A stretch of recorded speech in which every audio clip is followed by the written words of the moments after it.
on? The show is about to start. Reese on the radio. Turn it up. Turn it up low. Turn it up loud. It's like a dream come true. Turn on your radio. Reese is on the radio. Yo, let's get it. Due to the nature of this program, discretion does not exist. It's Reese on the radio. Right now on WTIC News Talk 1080. Yeah! What's going on, all my scallywags, nutmeggers, conversationalists, young, old, in between, and of course my favorite people, all you haters, you know I love you. It's Reese on the radio right here live on WTIC News Talk 1080, hanging out with, again, the love of my life. Give it up for her. You know her, you love her. We call her the apple pie for a reason. Rozan on the radio's in the house today. Now, folks, I got to tell you, okay? I am going to do everything. Roland, you have to back me up here. The dump button, as we call it here in the studio, in the event that Rozan loses herself and says something that may be out of sorts. We have to just be careful. I had to warn her before she walked into the studio today. I said, sweetheart, I know that you're animated, but please, just whatever you do, I don't want you to get too upset about this because I know this is important to you. That's not what you said. What did I say? Listen.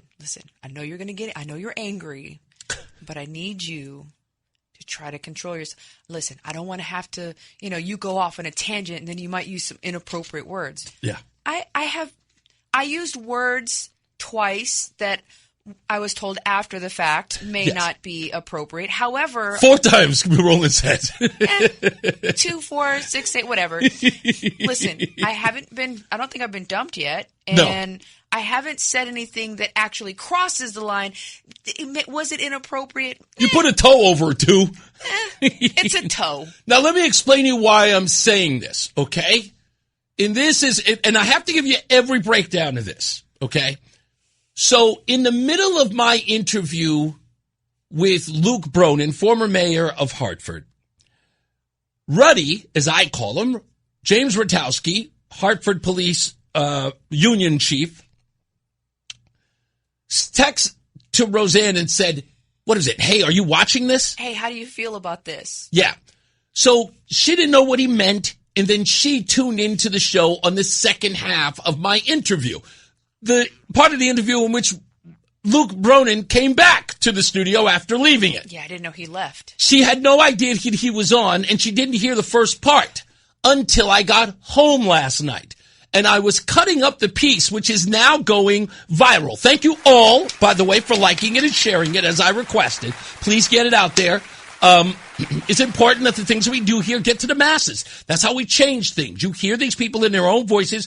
I don't have to doctor them, as some people try to suggest. Reese on the radio is now responsible for possibly ending 2 political careers. So, congratulations. Whatever. We don't know that. I don't know that yet. But anyway, so Rozan did not hear the clip, did not see the clip that I'm going to play. She didn't know anything about it. So, how do I put this? As I played it for her in the house, she looked at me with her eyes wide open. Let me play for you what she's talking about if you haven't heard it and you missed the interview. You said the public good, right? In that answer. Who determines what the public good is, you or the people? The people determine the public good, the people who are elected to represent the people, but it is not the public good. I don't think that's an answer to my question. Who determines what the public good is? What I'm saying is you don't need to answer that question to know Why that not? when you use public office for private gain, you are sacrificing No, the you're misinterpreting my question, so let me make it more succinct. You said working for the public good. Who determines who determines what is the public good that you should work for? Is it us? It's a democracy. At the end of the day, the American people are sovereign. They have the ability and the right to elect those leaders they choose to elect. Yes, so you're saying us then. And I understand that there will be times, and maybe many times in American history and in my life, when those who are elected don't agree with me on policy. I don't need them to agree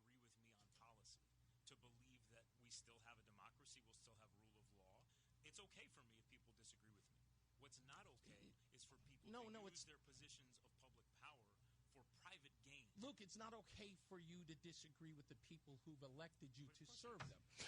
All right, I want to keep this down because I apologize, Roland, because it sounds like it's low in there. Is it? It's coming in. Can't even hear it at all. Okay, I'm going to have to get another copy of the clip. But anyway, most of you know exactly what was said. Let me go the crude way. I love doing it the crude way because it's so unorthodox to do this in radio.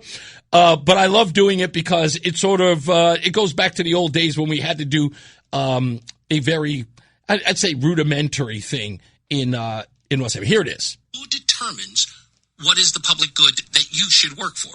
Is it us? It's a democracy. At the end of the day, the American people are sovereign. They have the ability and the right to elect those leaders they choose to elect. Yes, so you're saying us, then. And I understand that there will be times, and maybe many times, in American history and in my life, when those who are elected don't agree with me on policy. I don't need them to agree with me on policy to believe that we still have a democracy, we'll still have rule of law. It's okay for me if people disagree with me. What's not okay is for people to use their positions of public power for private gain. Luke, it's not okay for you to disagree with the people who've elected you to serve them. No, hear me out. It's no. Maybe you're not understanding the question, so I'll make it clearer. So you do the bidding of the people you represent, yes? Oh, no, I think that people who are elected to office have a responsibility to do the right thing as they see it. That answer is no, by the way. That's all he's saying. The answer is no. Not yet. So in essence, hearing this, as I'm playing it for Rozan on my phone, she's listening to this, and you see, if you're watching online, you can see the look on her face now. Because what Luke Bronin did was break Rozan's, rule number 1 in politics. Do not express yourself to be a leader when you should be our representative. And your face was like you had just caught the kid cheating on a test. Every time I hear that, no, not a kid cheating on the test. It is like we just, you know what it reminds me of? And this is going to be really, Yeah. Do you remember John? The ex. Mm-hmm. Yeah. Do you remember him? Mm-hmm. He used to say he was smarter than God. Wow. Yeah. That's who this guy reminds me of. Listen, I don't need you to tell me what's good for you. I will tell you what's good for you. Mm-hmm. What I want you to understand is I looked this up. Okay. I asked for the dictionary definition, the Merriam-Webster's dictionary definition of the word representative. It is a person who is elected or appointed to act or speak for another person or other people, a member of a legislative or governing body, a person who represents the interests and views of a group. The interests and views of the group. Okay, hold on. Wait a minute. No. What's the word representative in front of this title for? We don't govern by referendum. We don't put every question out for a straw poll, online and say, what does everybody want? This is not a new principle. This is it is a new principle. Those who are elected have to use their judgment, their values, their convictions about. Luke, do you think that you govern? Hold on. Do you think you govern the people at your behest or theirs? In a democracy, it's a simple are elected question. And you're accountable. So we have elections. The people of this country choose their leaders. Those leaders then do what they think is right as they see it. So they Go ahead. Leader? Right. You are not a leader, sir. You are not a leader. I asked, what is the Merriam-Webster's definition of the word leader? A person who leads or commands an organization or a country, a person in charge or control of people, one who has authority to influence and dictate actions of others. That is not his role. That is not what the Constitution says you are being elected to do, sir. Mr. Bronin, please bring yourself back in this office. Reese had his time with you. It's my turn. I promise you, you are not ready for me. I promise you. Now, no, it goes further. It goes further. I also asked for the, I put in his quote, and then I said, is this compatible with the Constitution? And basically what it says, this is not compatible with the Constitution. The reason why is our founding fathers rejected this. It's called paternalistic leadership. What is paternalistic leadership? Basically, it's when the dad says, listen, I'm going to make all the decisions because I know what's best for you. You don't know what you need. You don't know what's good for you. Paternalistic leadership treats constituents like his children. We are not your children. You are not our leader. You are hired help, sir. You are the help. You are no different than my landscaper or my housekeeper. If I tell you to do something a certain way and you want to do it your way because you think that's what I need, guess what? You get fired. You lose your job. Thank you. Hold on. You don't represent the people and their women. It's an absurd conversation. No, it isn't an absurd conversation. You do not understand the word representation. You do not believe. No, it's a simple yes or no question. Do you believe that your role as a representative is to do the will of the people who have elected you? Yes or no? This is actually a really old debate. Civics. It is not an old debate, sir. And yes, Mark, you are right. This is not a democracy. We are a republic. However, our republic relies very heavily on democratic processes. Right? So we vote for those people that we believe are going to go forth and represent our demands. If I come to you, Reese, and I say, hey, I would really like a Snickers bar, and you look at me and go, well, I've decided that what you really need is a slice of apple. I didn't ask you what you think I needed, sir. I told you what I wanted. Just do that. You lose benefits if you do what you want instead of what I'm asking you to do for me, right? No, yeah. Listen, I did not know that Rozan was going to be this animated about it, but many of you were as well. I've been saying it. You have been. Every time we go somewhere, I tell these people, listen, you are voting for this. These people are telling you they are your leaders. You're not my freaking leader. Let me tell you why you're not my leader. Our founding fathers rejected paternalistic leadership. They rejected monarchy. They rejected, where's the other word? Hold on.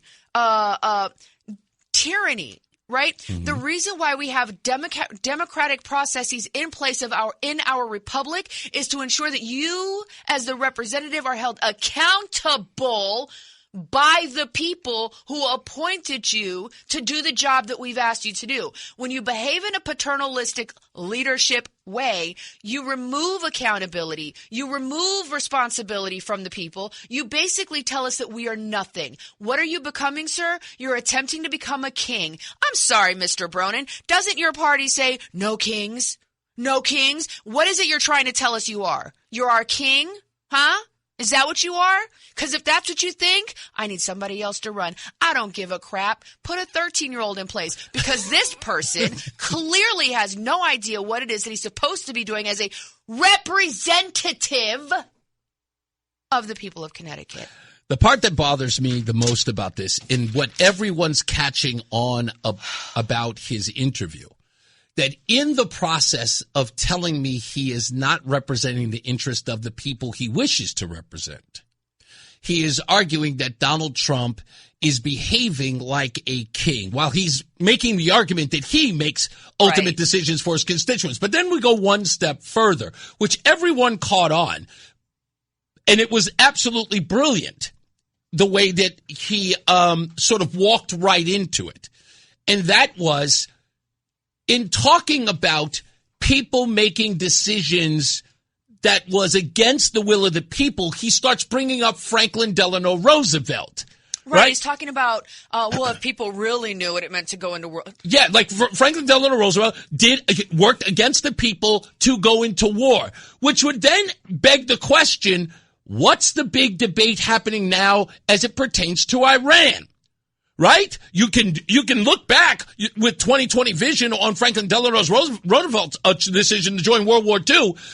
Would that be the case when Donald Trump is looked upon 20 years or 30 years down the road about going to war with Iran? Because, again, you're giving him none of the leeway you just gave Franklin Delano Roosevelt. Right. And there's a couple of things that I want to point out as far as Trump is concerned, right? And Bronin said, I am fighting against Donald Trump. Hello, sir. You represent a constituency, not the entire state, but a constituency in the state of Connecticut.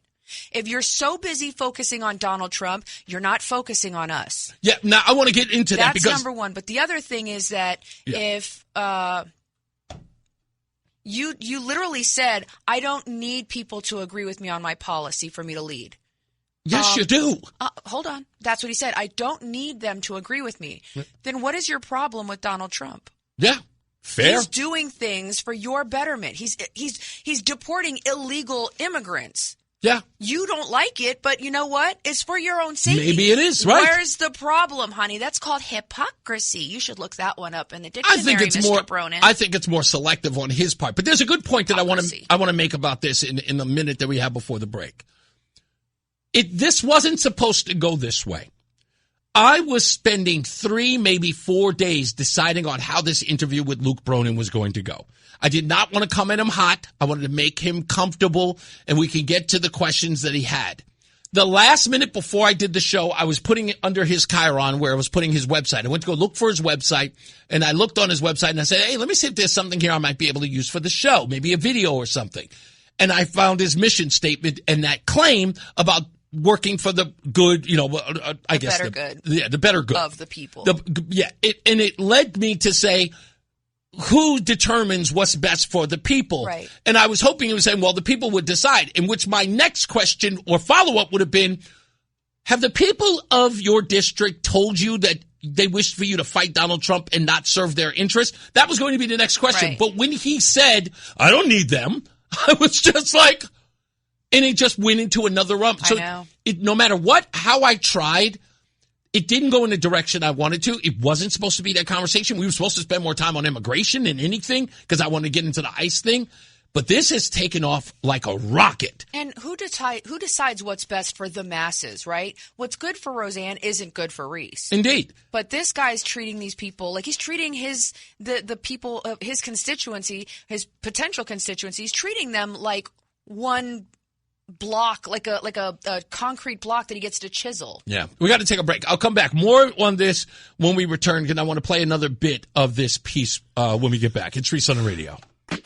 Fan of WTIC? Then do us a favor. Download the free Odyssey app and favorite WTIC. All right, Reese on the radio, Rozan on the radio. We are back. Usually we don't take phone calls this early, but when someone does it, and people who usually understand and follow the flow of the program know that we usually take phone calls roughly about 4:30, 5 o'clock hour. But when I see someone call at this hour, and I'm like, obviously it's something compelling. So during the break, I picked up the phone, and I saw that Franny, who's in Plainville, is on the line, and she wanted to at least call in and say, hello. How are you, Franny? I am doing fine. Thank you. How are you? I'm great. Well, the reason that I called is because I used to think that WTIC AM was for old farts. I only listened to hear the news and the weather, and that was about it. And then all of a sudden, Reese from the radio showed up from time to time before, when Tom was the host, and there was another gentleman prior to that. And I found that, wow, when Reese is on the radio, I'm really fascinated. Doesn't mean I always agree, okay, but I'm very fascinated. And now I find that, first of all, you're not a radio host. You are an official investigative journalist, man. You're not just in the studio. You are personally and professionally invested in this area, and it's incredible. It's incredible. Whether or not I agree, I'm addicted. I have to listen every day just to hear what you have to say and to learn.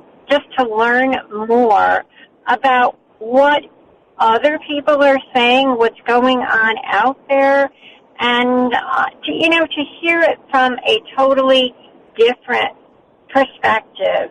And I just find that you are so engaging, you are informative, and your show is participatory. And I think that if you haven't already, over time, you are certainly going to develop a whole new audience, and the demographics are going to change for the station. And I just am, well, maybe I'm not in love, but I'm in like with what you are doing. A deep state of like. Yeah, I totally get. That's how he got me. It started with a deep state of like. That. Yeah. Yeah. I get that, Rozan. And you know what? You are great too. Oh, thanks. Thank you. You really are. You are a great speaker. You're very intelligent. Both of you are. I mean, you make an incredible pair, and your show is just addictive. Well, thank you so much. Listen, we're going to put your check in the mail. I don't even know how to repay her. Franny, thank you so much. Yeah. I get a little shy when people say things about me. Of course, I want people to like me, but when they do, like you don't know what you want until you get it, and then you get it, and you just go, okay. I really appreciate that. Thank you so much, and thank you for calling, and thank you for listening, and thank you for saying all of those wonderful things. Well, you're welcome, and you're welcome, and you're welcome. And I say what I feel, and like I said, I don't always agree, but I'll tell you what, it's wonderful to have not just a radio host, but someone with feet on the ground and and a heart at the same time that really cares and investigates. It's amazing. Thank you, Franny. I do appreciate that, and that encouragement and hearing from you folks. A lot of people tell me that online. They're really, really happy with what we're doing and why we're doing it. And it is, it puts the battery on my back. You have no idea. Thank you so much from the bottom of my heart. Absolutely. Thank you. You are more than welcome. And hopefully we will meet in person someday. Oh, without Rozan too. Well, I've got some events coming up, and I promise you that Franny, I may have to wiggle the system to make sure that you can come out so I can show everybody who one of my biggest fans are. Are you following Reese on the radio on Facebook or Instagram? No, I don't. Follow on Facebook. Just find it on Facebook if you can. If you do the social media thing, that's the best place because that's usually where I am. I'm kind of an old guy, but that's usually where you can reach me. Okay. All right. And if you haven't tried Uncle Bob's Ham and Eggers in Plainville yet, I know you look for different restaurants. That's a great place to have breakfast, and I'm going to get you a T-shirt. Oh, that's what I'm talking about. Absolutely. Thank you again. Yeah. That was where was it in? It's in Plainville. Plainville, okay. Yeah. We're always in there. Plainville. Yeah. And I know the owner, so, yeah. That's always a good one. Thank you so much, Franny. I appreciate it. Have a wonderful rest of your day and a great weekend, okay? Thank you. You too. Thank you. Bye. Make sure you put, in the check that we send her for that paycheck, go ahead and tell her, Yeah. Yeah. That's crazy. I wouldn't have expected any of that. Oh, it's near Lola's. Okay. All right. Okay. Lori says it's near Lola's. So I need to read this. For those of you who are just joining us, we're recapping the interview yesterday with Luke Bronin that's making a lot of noise. Your wife is making a lot of noise. Well, you may not know this, but his opponent, John Larson, has already taken a clip from the show and posted it on his X account, to which I tried to respond, but I put in there, I was like, you're welcome? Just like but yeah, even John Larson is taking clips from the show. In fact, some of you were tagging John Larson on X saying to him, I think you better send Reese on the radio a check or at least a thank you, which I was like, nope, don't tell him that. But I will say this, John Larson, if we revived your campaign. You're welcome. You owe me an interview. You people have been dodging me, and you should be here. Should be here. In fact, if I were you, the first thing I would be doing is going on the record right now and saying, hi, I'm John Larson, representative, and then put the definition underneath it. That's right. Of District 1. That's what I would be doing. Yep. And then playing that clip about having a difficulty understanding what a representative is. That being said, we're going to have a guest on today. We've got two guests, actually. Sal Simic, of the candidate for the 26th district, is going to be here. He's originally from Turkey, and he's going to be our guest at 4 o'clock. But at 5 o'clock, a woman by the name of Jendayi Scott is going to be on the program. Now, I want to make sure I get this right. Jendayi runs an organization called Angel of Edgewood. And as people were sharing the clip that we were playing about Luke Bronin not representing you and, in essence, saying that he's going to decide for you what your interests are, Jendayi wrote this in sharing the video. This interview is freaking unbelievable. It tells you everything you need to know about the difference between a public servant and a dictator. Your vote is your currency. Start asking candidates the hard questions. Eventually, they'll show you exactly who they are.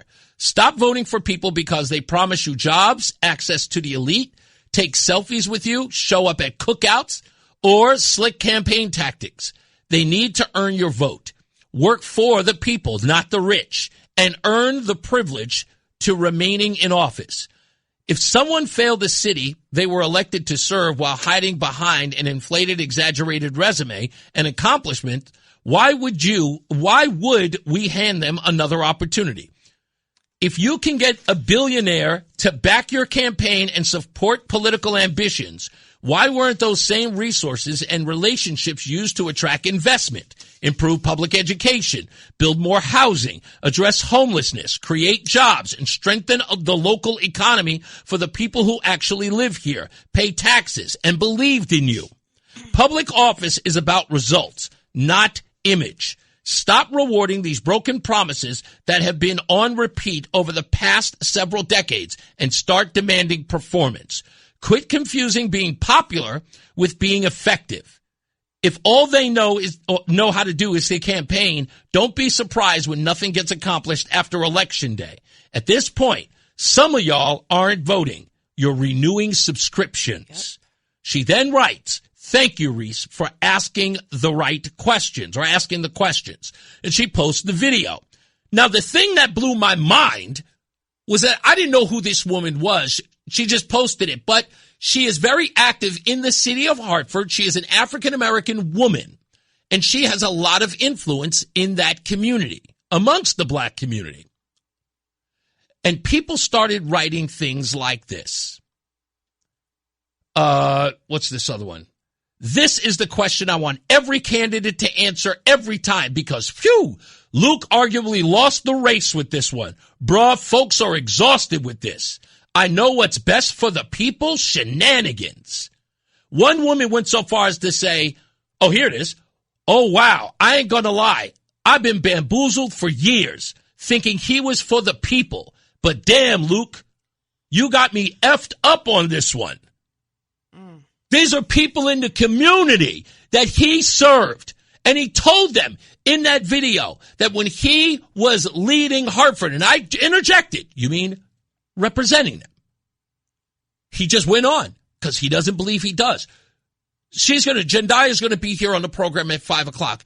And from what she tells me in my conversation with her this morning, she has been receiving, since she posted that, she has been receiving phone calls about that interview. Wow. She even went so far as to post, she was responding to somebody else who was in here, and she said, and I quote, she said, Reese didn't know he was going to be our superhero today. Yeah. I'm like, damn. I just want to real quick piggyback off of her comment about the billionaire.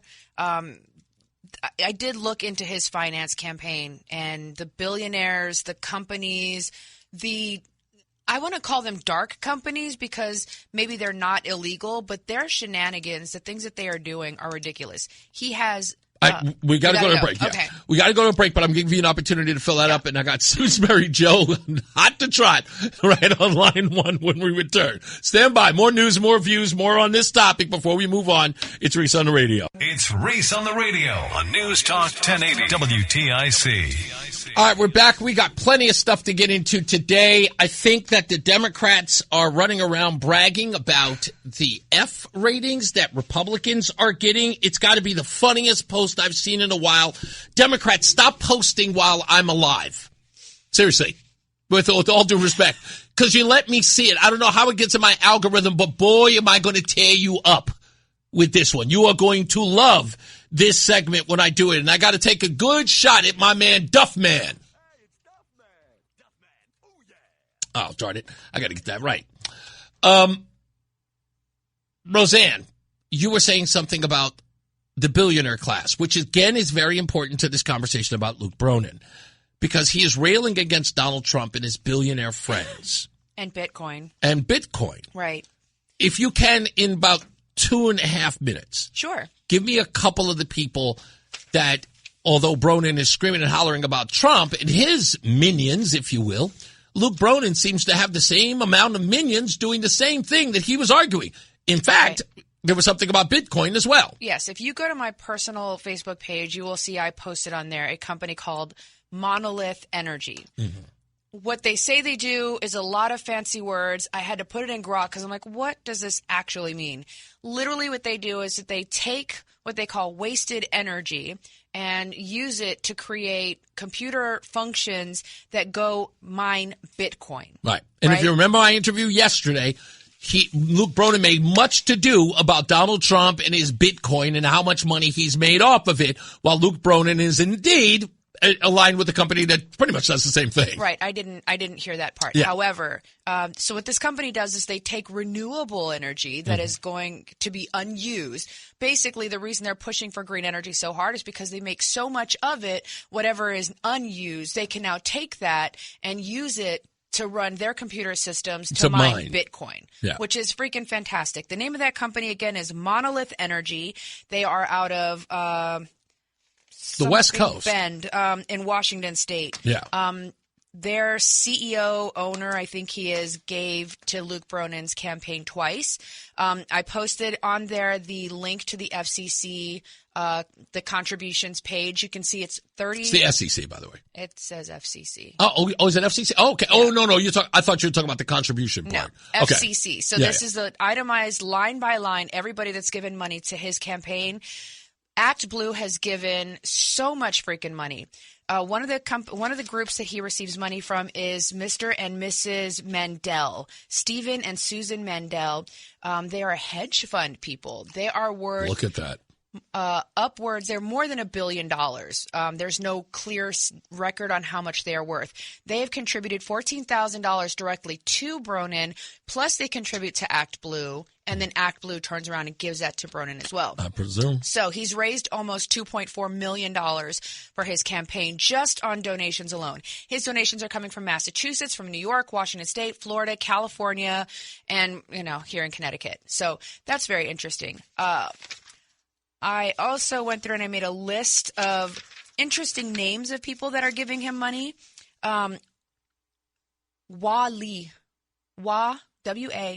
Wa-Li, from Brisbane, California, owner of something called Wawa Land LLC. Okay. Interesting. ActBlue, $45,700. Miami, Florida, Evan Johnston. This one's an interesting one. Evan Johnson. From D.C. His employer, he just puts NGA. So I go and I Google Evan Johnston, D.C., NGA. Would you like to know what NGA stands for? Please. Non-government agency? National Governors Association. Oh. Mm-hmm. Yep. Anita Wien, that is from the Observatory Group. They monitor geopolitical, fiscal, and monetary fluctuations. I want to talk about the Mandels real quickly. They have an organization called the Connecticut Project. Literally, they are the sole proprietors. They are the largest donators to this organization. What the Connecticut Project does is they fund voter support. So they're out there telling people, hey, come vote, come vote. heavy, heavy, heavy Democrat leaning. They are a think tank and incubator for left-leaning Democrats. And, yeah, this is who is giving money to Luke Bronin. Oh, by the way, he also works for their company. He works for a Connecticut project. So he makes $237,000 a year, according to the website. And what did he say? $250,000 isn't rich anymore? Yes, he said $250,000 isn't rich. Something. However, his net worth, well into the millions. Thank you, Rozan. Investigative and due diligence as usual. Go to my website, Rozan Cifuentes Hopkins, and you can see all of this information. I posted it right there.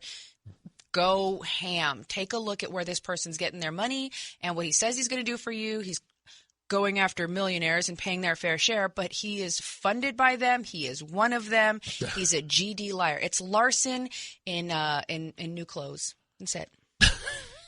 Stand by, Simsbury. We'll get to you the other side of the hour. Rose, by the way, the entire time we were here from 11 o'clock, Rozan has been digging deep into Luke Bronin. There's so much more. Yeah, it's like the tip of the iceberg at this point. I told her, I said, look, some of this stuff may end up on the chopping block. She says, okay. I don't care. It'll go on Facebook. This is personal to me. I said, okay. I'm sorry. I don't have a leader. I'm an American citizen. I'm a 100% disabled Army veteran. I don't have a leader. You represent me. That's all. I raised my hand and I swore to uphold the Constitution against all enemies, foreign and, you listening, Bronin? Domestic. We'll be back. Top of the hour returns now.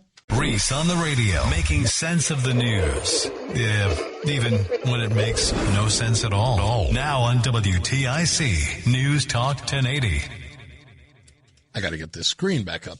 Anyway, all right, before we move on, because I got to talk about this post by the Connecticut Democrats, which, again, I just wish they would stop. It was a stupid post, and I'll explain it to you in short order, but stand by.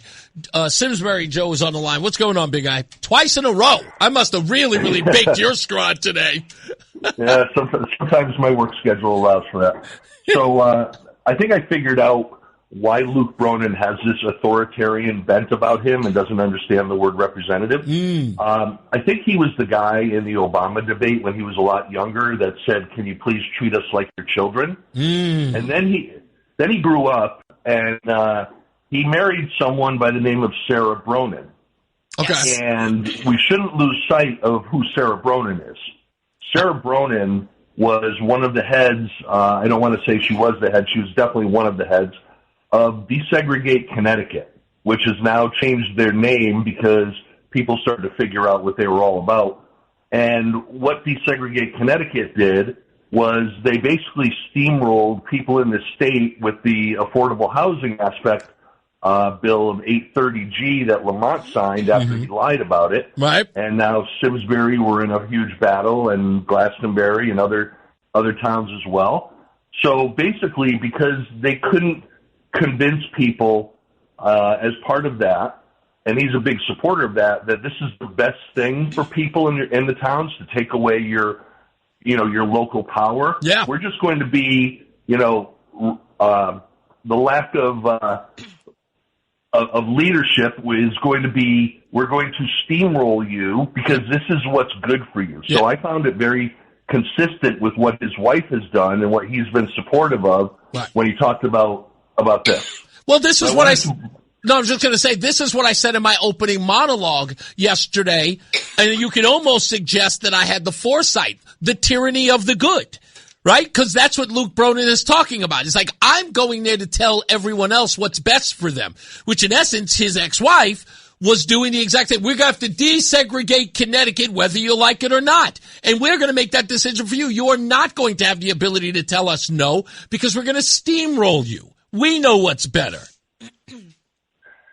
So the other thing I wanted to comment about that he had talked about was he started using that word investment. Yeah. Which I remember Rush used to say, when they say investment, it means tax. That's right. But I really would like to know, and it's not just him, but Johanna Hayes, John Larson, and all these other people. I'm a smart guy, and I don't say that to be arrogant. I'm just trying to illustrate something here. I don't know how, if I was what I'll call a light bulb-headed Somali, How did they know how to rip off the government to the tune of $100 billion or more with fraud?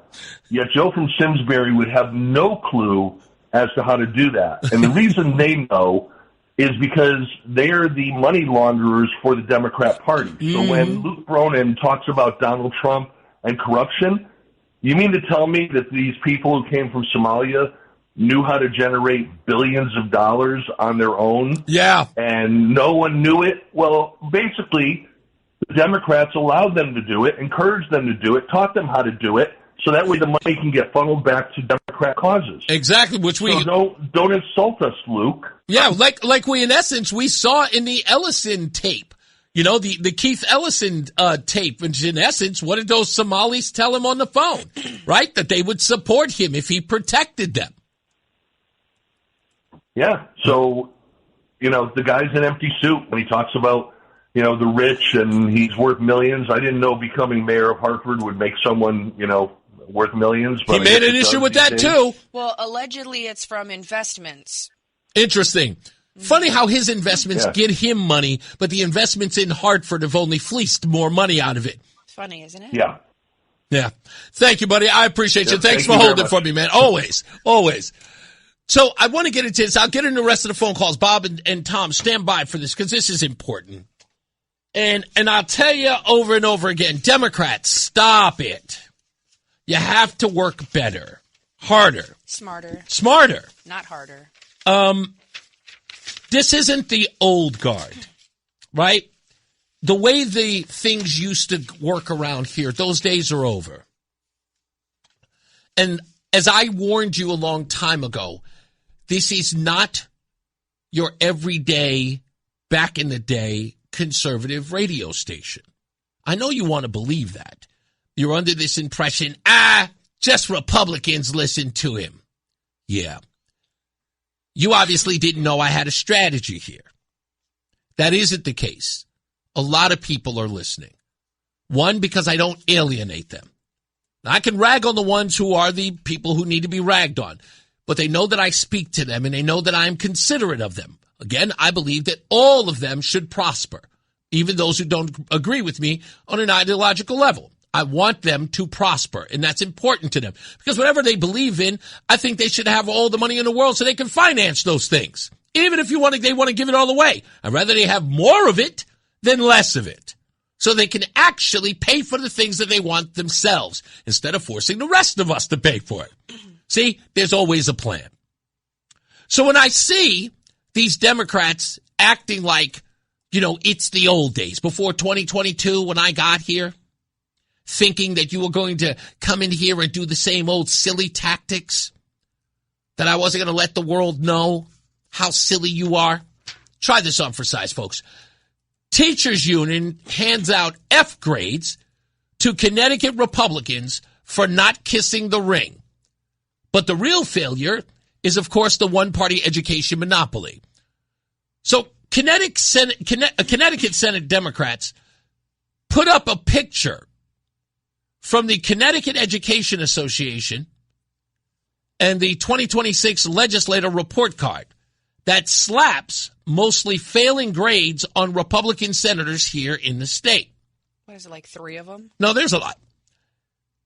Here are the 11 senators that got an F according to this post, which Connecticut Democrats put out.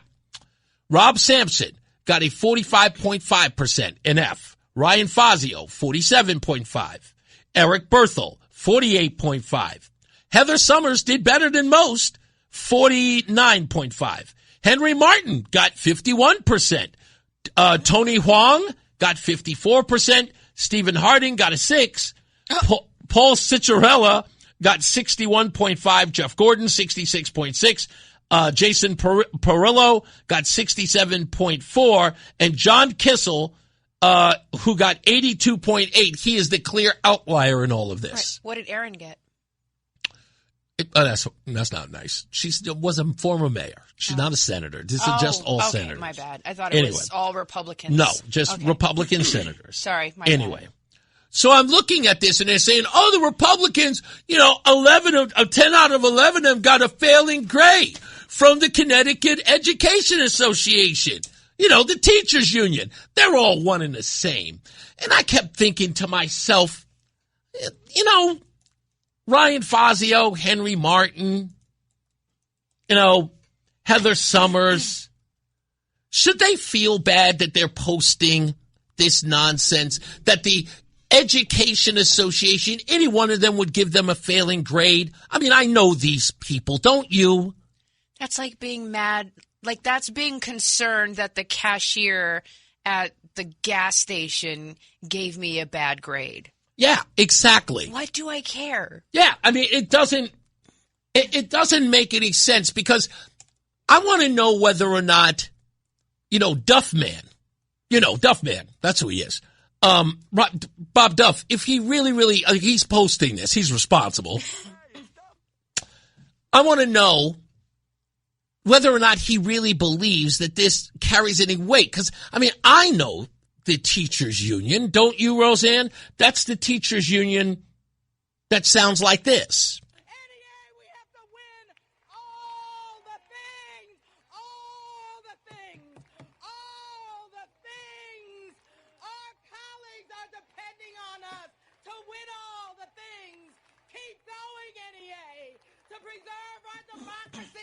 We must win all the things. Delegates, we won't go back. We will keep going forward because we are the NEA. We are the NEA. We are the NEA. And that's what we do. What, they have to win what? I missed it. She said they have to win all the things. That's called sarcasm. Yes, I know it was sarcasm. Sheldon Cooper. But I'm like, that's the Education Association. That's the teachers union. That's the largest one, the NEA. Right. The people that are in charge of ensuring that my child can read and math on level. And failing them miserably. We're supposed to be concerned about them giving out failing grades. We're talking about the same organization that had to do Black American English. That's right. The same group of people that gave everybody a 50 no matter what they did in school so that everybody gets a passing grade. We're talking about the Education Association that would turn the other way while a 19-year-old girl would go to UConn not knowing how to read and write, but yet graduate her and falsify her report card. Right. Are we supposed to be concerned with them giving somebody a failing grade? These are the same people that allow your child to change their gender identity. They're the ones that bring the transgender lap dancers in and the sexual suggestive books, and they're the ones that help your daughters get an abortion without your consent. Yeah. These people. That's right. The same people who were doing interpretive dance during COVID lockdowns, saying how important they were, that they, in essence, were the real people who were raising your children. That's this Education Association. Is that what the same people we're talking about? You know what? I don't even want to go any further. This is the Education Association that we're supposed to be revered or revering. Bob Duff is revered. Listen closely. National Education Association, 2009. At a speech in New Jersey, these people, we're supposed to say, well, they gave us a failing grade? And that brings me to my final and most important point, which is why, at least in my opinion, NEA and its affiliates are such effective advocates. Despite what some among us would like to believe, it is not because of our creative ideas. It is not because of the merit of our positions. It is not because we care about children, and it is not because we have a vision of a great public school for every child. NEA and its affiliates are effective advocates because we have power. And we have power because there are more than 3.2 million people who are willing to pay us hundreds of millions of dollars in dues each year because they believe that we are the unions that can most effectively represent them. the unions that can protect their rights and advance their interests as education employees. Are we talking about that union? Are we talking about that union? That's the one that we're supposed to be so impressed by, that they gave Republicans a failing grade. If you are a Republican in Connecticut and you are a part of this list, take a bow, ladies and gentlemen. Take a damn bow. You deserve it. Because that grade ain't worth spit. It's given by the worst teachers in the universe. And that is the Connecticut Education Association right here in Connecticut. Yes, that's right. I said it. Everyone knows I said it, and I don't give a damn how great your education system is in here, because I don't see you doing nothing for the inner city kids. I've seen the inner city kids here in Hartford and in Bridgeport and in Waterbury. I've seen them. And if I have to hear another kid saying I is going to the stove, I'm going to have to ask you people to resign. Bus people. Yeah.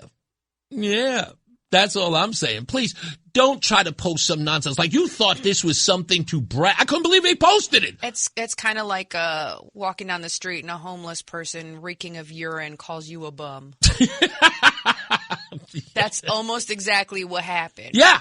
Again. What had happened was... Yeah. Here's the other part of this story. Most Democrats scored high 80s and upper 90s. What was the voting criteria? Or the score? What was the criterion on which they based the scores? I'd be happy to tell you because it's in the story. The union defines its priorities as protecting pensions and benefits. Sound familiar? Teachers are not making educating children their priority. They're concerned about Did you hear what I just said? And benefits. Again, the union defines its priorities as protecting pensions and benefit, preserving collective bargaining power, and enhancing the teacher's profession with pay, working condition, and termination rules. Hold on, just in case you missed it. And that brings me to my final and most important point, which is why, at least in my opinion, this is from 2009. and its affiliates are such effective advocates. Despite what some among us would like to believe, it is not because of our creative ideas. It is not because of the merit of our positions. It is not because we care about children, and it is not because we have a vision of a great public school for every child. How's that possible? He said it in public. There were cameras rolling. Everyone saw it. But it gets worse. He finishes, and the crowd gives him a standing ovation. Who's in the crowd? The same teachers. Yeah. So it was almost like these bozos didn't know that Reese on the radio was here. Like, did you not think that I was going to be the guy who would have that audio and that video in their possession? Did you not think I was going to clown you? It's almost like they don't know how video works. Yeah. It's not like... Yeah, it's called perpetuity. Well, yeah, it's not... they give raccoons... If you give a raccoon food, it dumps it in the water before it eats it. You ever seen the video of raccoons dumping cotton candy? It's the funniest thing because they take the cotton candy, dunk it in the water, and it disintegrates. Right. It's almost like that's how these people see video.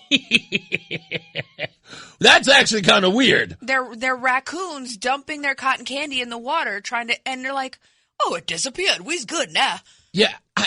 Here's what I'm trying to say. In the event that Connecticut Democrats are too dumb to get the point that I'm making, I'll help you. Okay? The Connecticut Education Association giving anybody an F never had any credibility. I wouldn't have posted it. As I've told you before, if this is the kind of thing that you're bragging about, you've got nothing to brag about. My turd in a jar is bigger than your turd in a jar. That's all they're doing. My turd's bigger. Yeah, my turd is green. Well, my turd's brown. That's all they're doing. They're running around flashing their shiny little turds, arguing over who's got a prettier turd. Mm-hmm. Yeah. Can you produce something of value, please? I don't know. I would love to see a bunch of 8-year-olds that could actually read on an 8-year-old's level. Yeah. You want to brag about something? I would love for you to brag about how many kids you taught to add appropriately. Like, those are the things that I would love for you to be able to come in here and say, well, since I started teaching, I've encouraged all of my students to maintain eye contact while engaged in conversation. I've taught them how to greet others correctly and shake hands. And that's the sort of thing I would like you to be concerned about, not your pension. I don't give a crap about your pension. If you went into teaching to gain wealth, my friend, you are dumb. They told us that when we joined the Army, basic training. If you joined up because you thought you were going to be rich, you're dumb. Yeah. Teachers, I would have posted you're dumb. Connecticut Democrats. These teachers, not all teachers. I would have said Connecticut Democrats approved by gang members across Connecticut, and that would have had more credibility. Illegals. Yeah, oh, there you go. There you go. Somalis. Yeah, we got to take a break. We'll be back. More news, more views. Reese on the radio. Mark from West Hartford joins us from Mark Walsh Reports in the next half hour. Stick around. Spider-Man. Hey, he's your friendly neighborhood Reese on the radio. Right now on News Talk 1080 WTIC. Hey, and we are back. I don't know what's going on. I need my own studio. No, sorry. Because us going back and forth, somebody turned something down and my volume is screwed up and I don't know. It's just a whole mess. Anyway, coming up, we have guests coming into the program. Let me make sure I got everybody's name right because if That's you don't, always fine. I always screw it up. It's a mess when I do it. Mark Walsh is on hold. He's on deck. We're going to get to him in a second. Sal Simsek is the candidate for the 26th district. He is coming in at 4:00. Then we have in Jendayi Scott, who is an entrepreneur. I think she's an activist in the city of Hartford. She's going to come in the studio and talk about her experience being led by Luke Bronin, his own words, and the response that she got from posting my exchange with him about representation. And she told me when I spoke to her earlier that it's been overwhelming people who contacted her about the video she posted. They didn't, they had never heard of me. People were just like, who's this guy? They didn't even know I was in their own backyard. Can I just say something? Yeah. Wasn't it Obama? No, it was Biden. If you don't vote for me, you ain't black. Yeah. You are required to vote Democrat if you're black. Yeah. Like, that is the running narrative. And I think what a lot of Hartford Democrats are starting to see and realize is the BS you've been fed. Well, they've been taken for granted. Well, not just taken for granted, you've been taken for a ride. Yeah, that too. You are the unwilling passenger in the back seat of a car that is actively fleeing law enforcement. It is reckless. It's flying all over the place. You've gone over the rumble strips. They've tried to pit maneuver. I mean, and this person that is erratically driving is flying over curbs and coming in oncoming traffic and swerving back to take X. I mean, these people have no idea what they're doing, and you have been told as black people in America, you have to vote Democrat. Otherwise, you're voting against your own interests. You know what your own interests are as far as Democrats are concerned? Making sure, and I believe we have a record of somebody else in the state saying it, that the only way you get black folks to vote for them is if you give them food stamps, free housing, and weed. That's it. According to these Democrats, that's all they think black folks want is welfare, housing, and weed. Keep voting for them if you want to. That's fine. I mean, if that's the only thing that black people are, But unfortunately, I happen to think, human beings are individual and capable of they so have much agency. More. Yeah, they have agency. Regardless of your skin tone or color. But Democrats said if you're black, you have to vote for us. Yeah. So. Brett says Rozan has the best analogies today. She has been. She's been on fire. Let me get to a couple of these, and then we'll get to Mark from West Hartford from Mark Walsh Reports.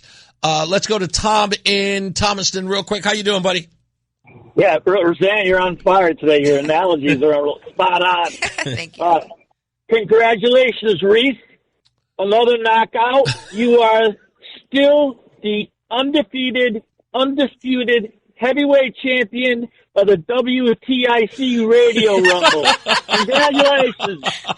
I think you're 8-0. I forget exactly, but it's either 7-0 or 8-0. Yeah, I like I said. Let me count them. The entire time I come here, I keep saying to myself, how can it get any better or more explosive? I thought literally after the whole Jaden McCormack thing, I was like, there's no way to go but up, right?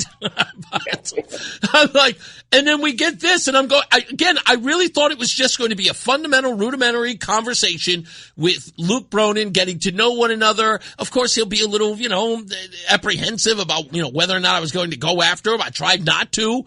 I was trying to just feel him out. And it just went off the rails, and I have no idea.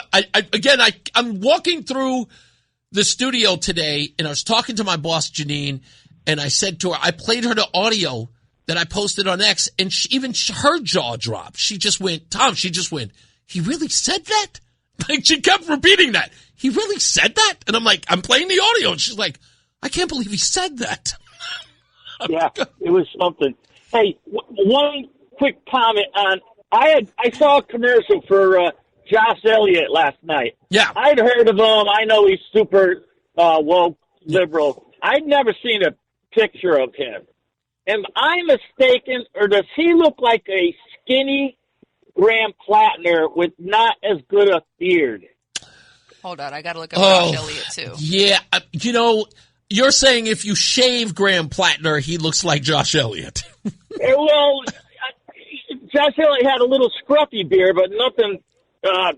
Plattner's nuts, but he does have a very thick, good-looking beard when he pulls it out. Yeah. Okay. Throws it out. So he does. Josh Elliott looks like a non-alcoholic, younger version of Plattner. Really? Oh, yeah. With no muscles. I couldn't believe it. Yeah.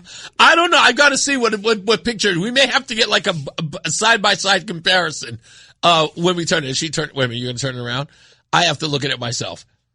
Well, no, I know that picture. In fact, I posted that picture when I first interviewed him. I'm just saying, but I mean... he's a better-looking, cleaner version of him, I guess. A younger, non-alcoholic version. I don't know. Like, if Plattner would have stopped drinking, I bet you he's still downing like fists. However... Hold on. I got to get... Tom, I appreciate you, boss man. Let me get Mark from West Hartford here. Mark is in the house. Now, Mark is doing something interesting this time around because he sees blood in the water. And if you know Mark from West Hartford, from Mark Walsh Reports, you know that he has rarely ever missed his target when he sees this stuff. And this is related to Carmen Sierra, who is the, what was her role, Mark, in Hartford? Oh, she was in charge of the pension fund. Yeah, she's in charge of the pension fund, and Mark went down there to, was it City Hall for a press conference? Yeah, so they were going to hold a public meeting on a internal audit, and never been to one before. I get directed to a room that is completely empty. There's two people from the pension board, along with just one report. Well, it wasn't even a reporter, just a videographer from NBC Connecticut. So good thing on them, because I don't know now. Don't forget, this was, I guess, broadcast on Zoom. So maybe the other outlets were reviewing it, watching it. But the one thing that struck me was that's fine for the people at home or wherever watching it. But for those of us in the room, we couldn't hear anything. Right. It's weird. Having a Zoom, I had to go. I actually got a video of me where I walked in the room to describe my experience, and I had to put my phone right up to the screen in order to hear a little bit of chatter. Now, I couldn't even... Hold on, because I want to describe this for the people who did not see the video yet. By the way, to see it, go to Mark from West Hartford on X, and you can. This was supposed to be a public hearing, and in the middle of the public hearing, they don't have a big giant screen for you to view this Zoom call. They have a little laptop sitting on a desk with two people in this humongous hall. It was comical. Early on, there was a gentleman leaning over, and the meeting hadn't really quite begun, but I could tell he was trying to listen. They must have been just getting some stuff in order. And he came over because he saw me, and I must have looked new to him. I didn't know him until I heard the name. And he goes, "Hi, who are you?" I said, "I'm Mark Walsh, blah, blah, blah, former firefighter. I'm here to just see what's going on." And he introduces himself, and right away I go, "It's attorney Bruce Rubenstein." Yeah, now, let's. I've never met him, but he's a big player. He's a huge player in Hartford. Let's play a clip from him. This is the first clip, and when we come back, we'll play the next two. Here he is, Mark from West Hartford, talking to attorney Bruce Rubenstein. Hi, Mark Walsh reports. I'm here with attorney Bruce Rubenstein. Bruce, can you tell me why you're here today at City Hall in Hartford? Yes, I'm the former chair of the Internal Audit Commission, which is an autonomous body answerable only to themselves to look and see what's been going on with respect to the audit that's going between us and the Department of the Treasurer. As people may know, we were about to authorize an audit of the Treasury when the Treasurer, who I am her appointee, replaced me quickly. But the Internal Audit Commission, in its wisdom, decided to audit the Municipal Employee Retirement Fund and her department.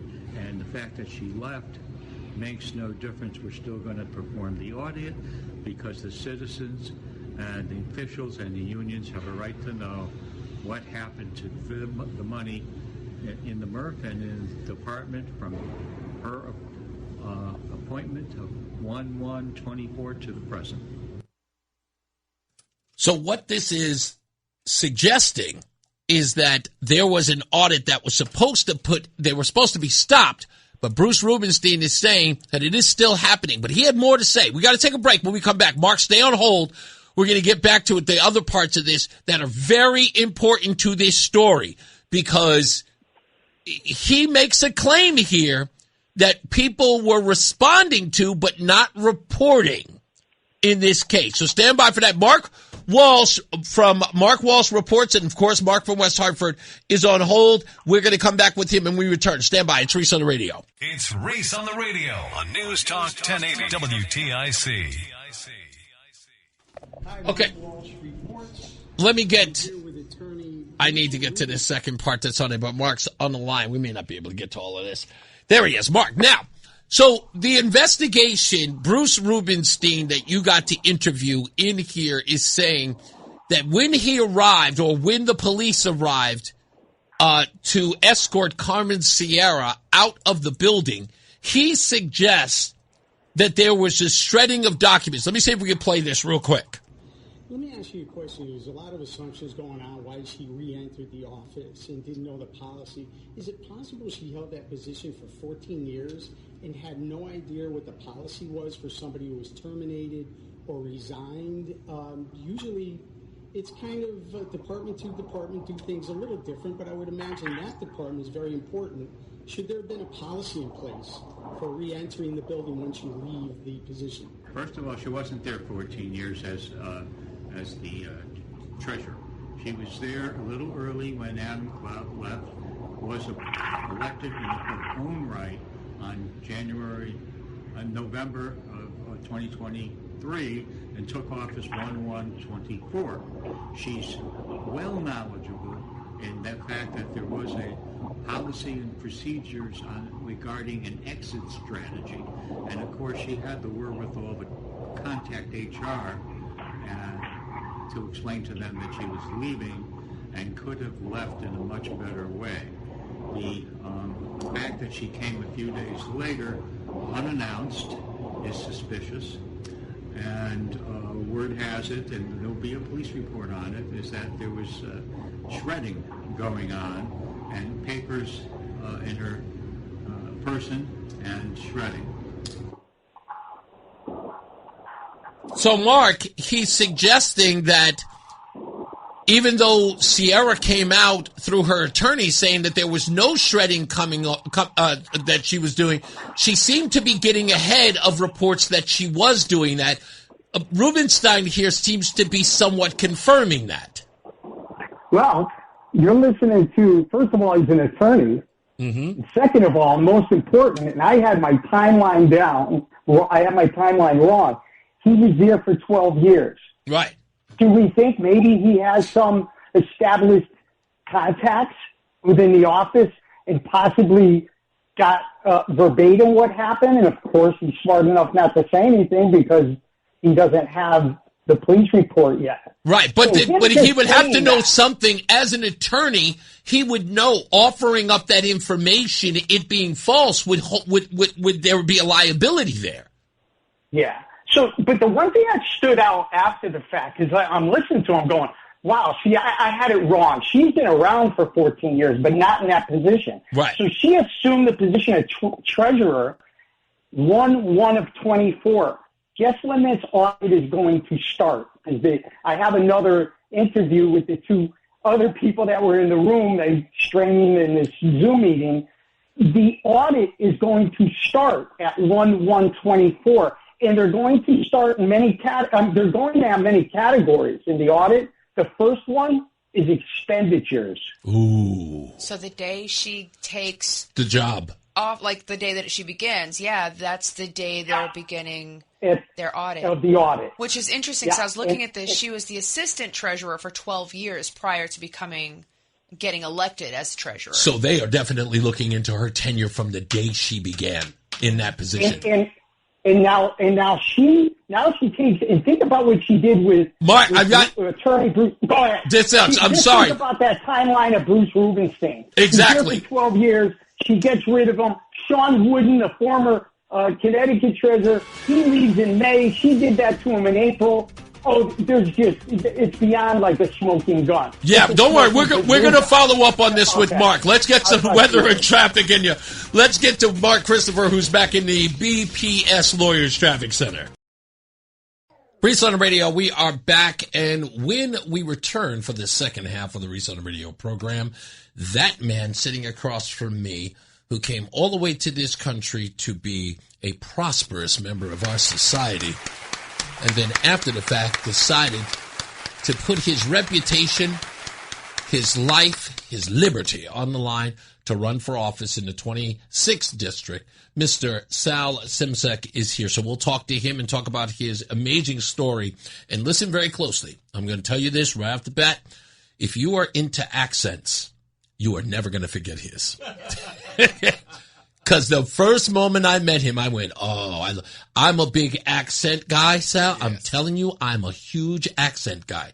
Yours is thick and beautiful. Thank you. It's feathered. It's absolutely. So I want everybody to hear you speak, but most importantly, and I think it's going to be probably the most beautiful part, I want people to hear your accent as you describe how important it is to be an American. Yes. Because that's your message, much like Peter Lamage. I love listening to both of you guys talk about how great America is. Let's get another check of weather and traffic. Mark Christopher's back. He's in the BPS Lawyers Traffic Center. Hey, Mark. It's Reese on the Radio on News Talk 1080 WTIC. Back and live, as we say here on Reese on the Radio, sitting again across from me is candidate for the 26th district, Mr. Sal Simsek. Now, I know that Sal sounds like an Italian name, but it is your Turkish name shortened. Can I? Not shortened. Not shortened. No. Sal means in Turkish a sea raft. Basically. I'm sorry. Say what? Sea raft. Sea raft. Basically a raft like a boat, you know? Oh, sea left. Yeah. Raft. Oh, like starboard or? Yeah.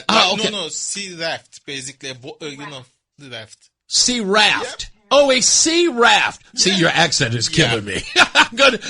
It's okay. I'm gonna learn it. So a sea raft. That's what Sal means. Yes. Interesting. Oh, I would have never guessed that. Yes. Okay, so Sal is your full name. Yeah. Were you named after someone in Turkey or after something? I mean, no. It wasn't a family name or something? This is the name that I decided for myself. Okay. Then I became a U.S. citizen. Oh, that's interesting. Yes. Okay. So there was a Turkish name that would My be... My real name is Saygın, which is respectable. Okay. But then, I wanted to... When I became an American, mm-hmm. I said, I want to be American. Wow. So I want to have an American name. And wow. That's why I decided the name Sal. So talk about your journey here to the United States. And of course, we'll get into your campaign, which, of course, kind of really comes from your story, your origin story, and coming to the United States. When did you come? And what was that journey like? In fact, I came here in 1999 to pursue my MBA at University of Hartford. My middle brother also came with me. He's an industrial engineer. He wanted to do his MBA too. And we came United States. We started working. We finished our MBAs, with the high grades, and we started working because we said, let's get some work experience in the United States. In that time frame, the Islamist socialists took over the power in Turkey. And in fact, after they took over the power, they put lots of pressure to my family, especially to my father. My father was the vice president of the party he belonged to, and he was on the secular ideology, which was founded by Atatürk, the founder of Turkey. Turkey was a very, is known as a very Western country at that time, and very secular country. However, due to my father's political beliefs and also the Islamist socialist agenda, they put lots of pressure on my father. First of all, IRS agents in Turkey basically camped in front of my father's clinic for 6 months.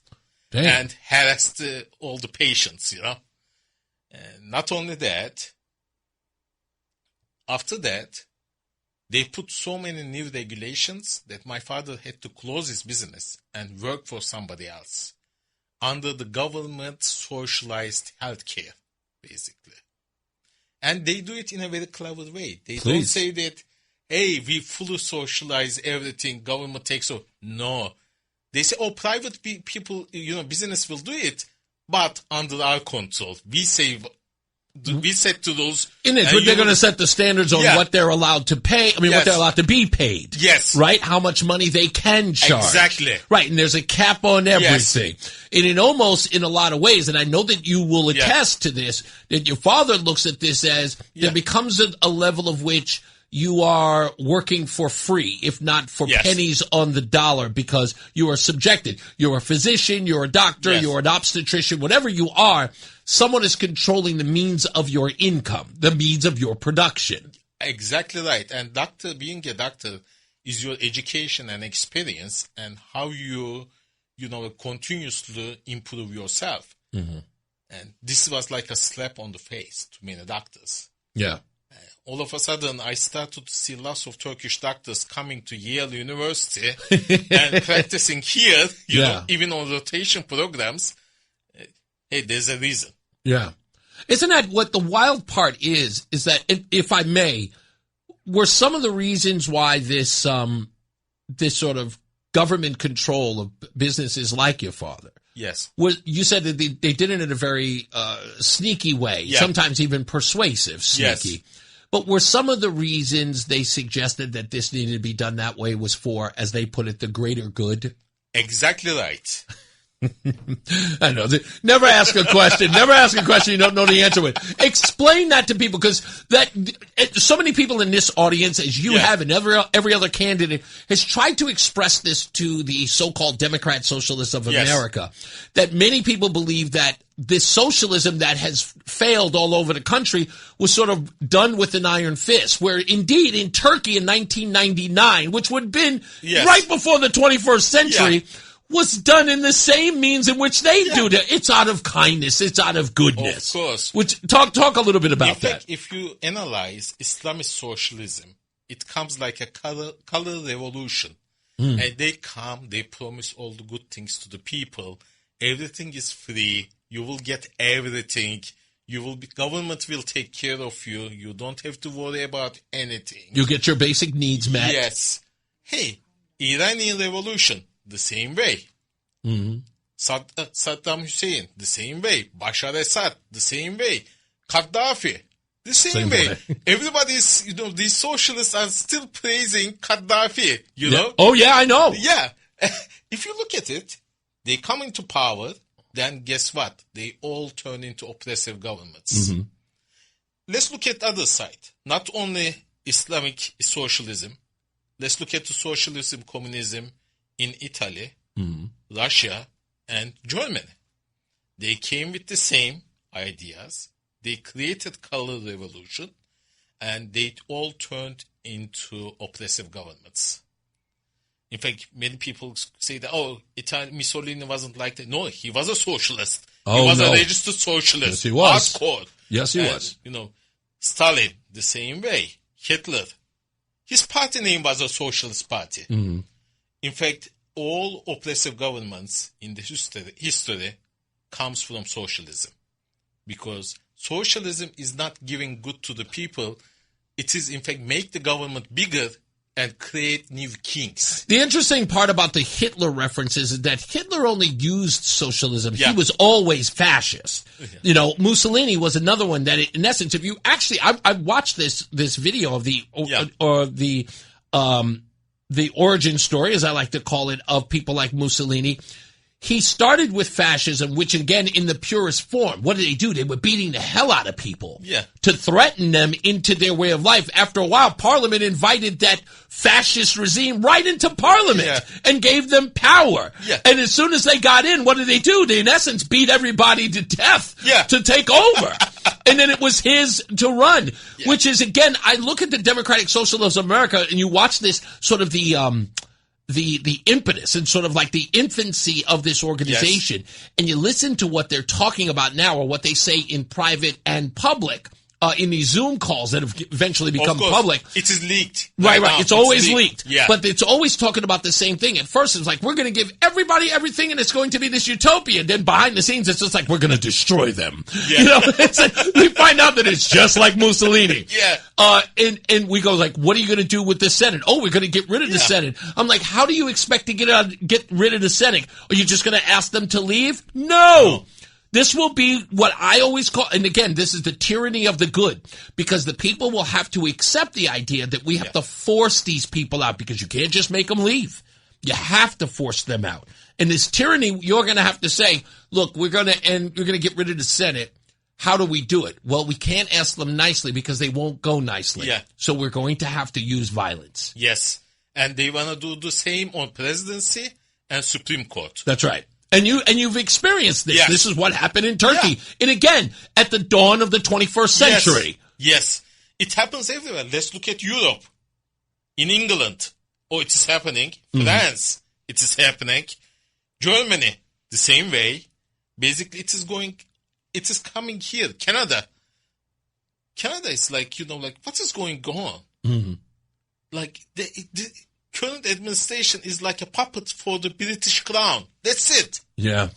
They don't have any backbone to stand against anybody, like against their rulers, which is the British crown. And in fact, if you look at that political movement, it happened in Gaddafi too. Yeah. Saddam Hussein too. Yeah. Khomeini too. Bashar Assad, the same thing. Can I tell you something great about Gaddafi that will make everybody listening right now make them laugh? Do you know which Americans were huge friends of Gaddafi and his regime right here in the United States? It's the funniest thing. 3 people in particular. 1 was Louis Farrakhan. 2, I'm kidding. I'm not kidding. Good friends. 2nd, Reverend Jeremiah Wright in Chicago.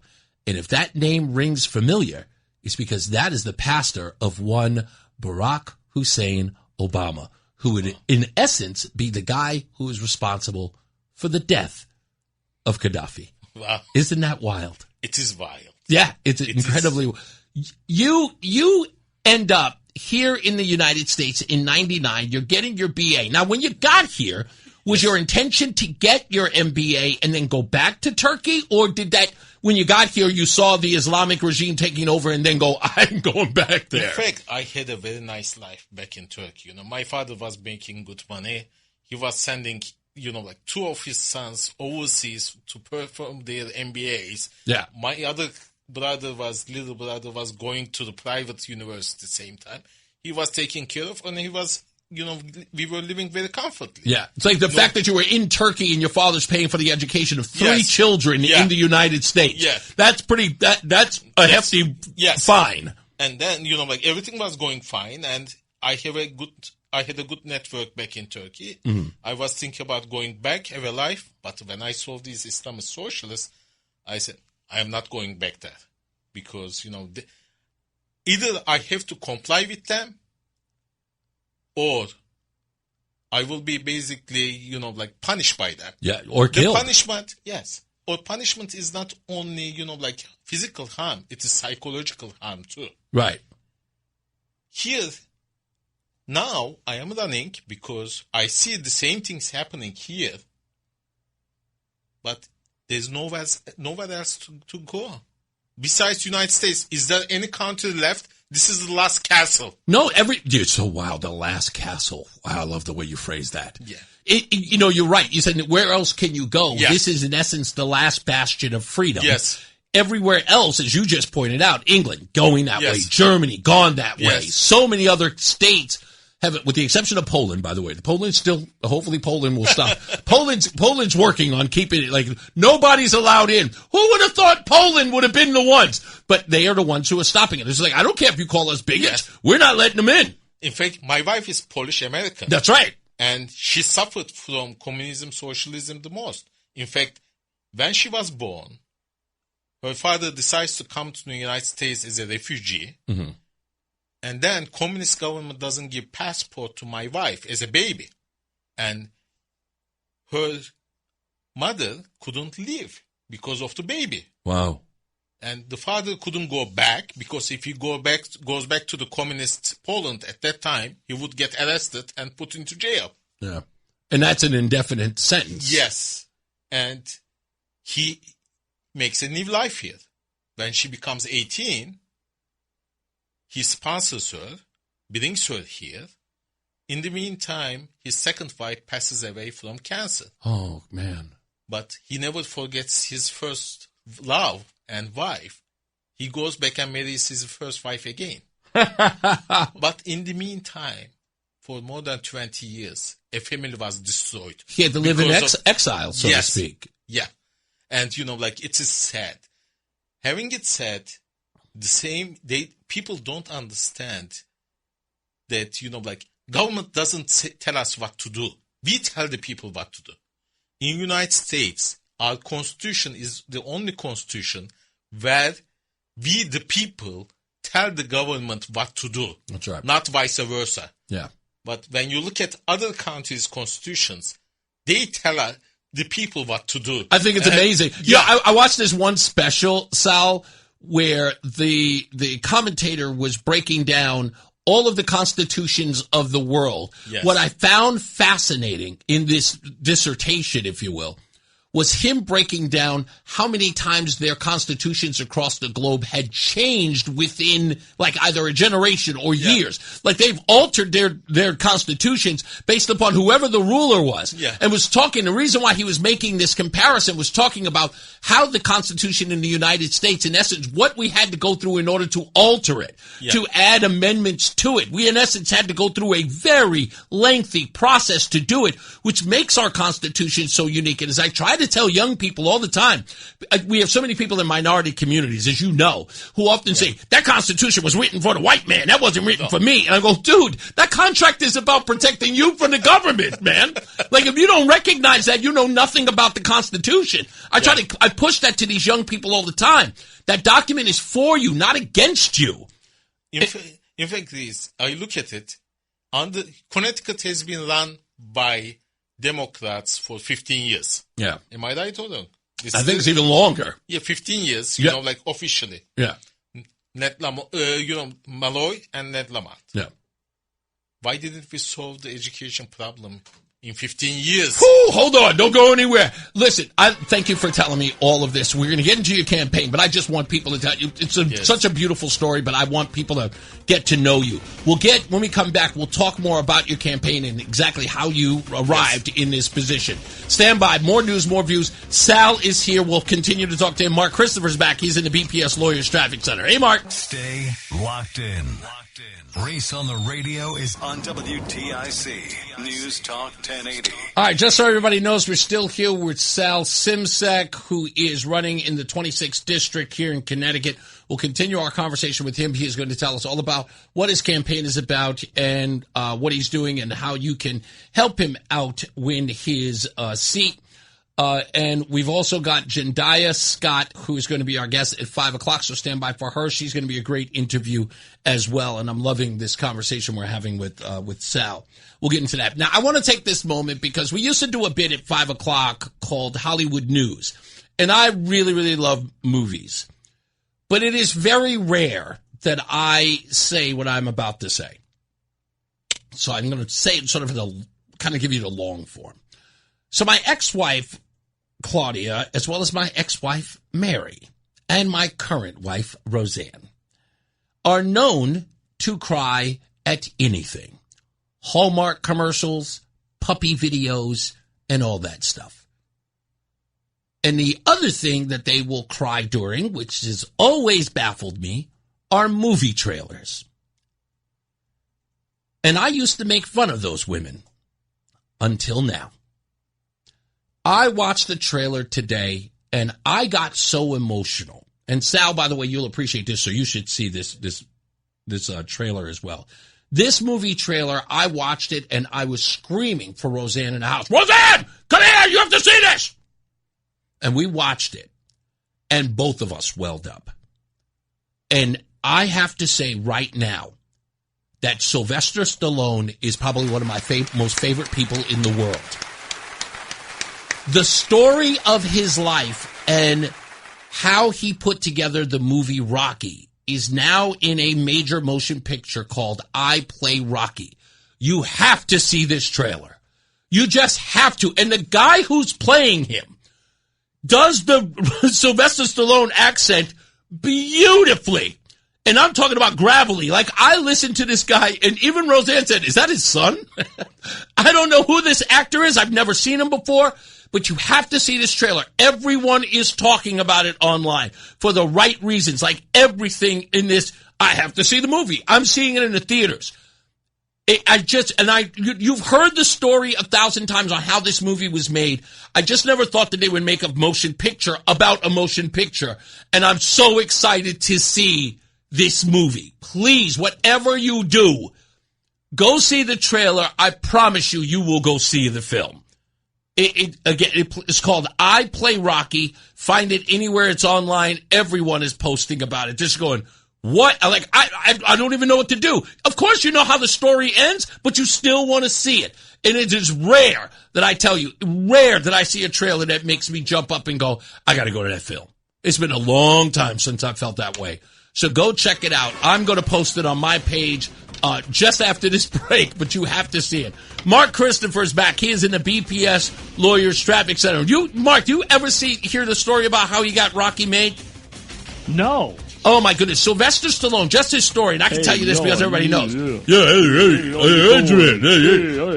This, he couldn't get a job as an actor because, of course, he talks like he's got marbles. Right. And this girl that he's with inspires him to write his own film and put himself in the best part. It's a regular story. Write American your own dream. film. Exactly. Write your own film. Make yourself the star. Someone thought it was so good, put it in there, and he said, but I got to play the major role.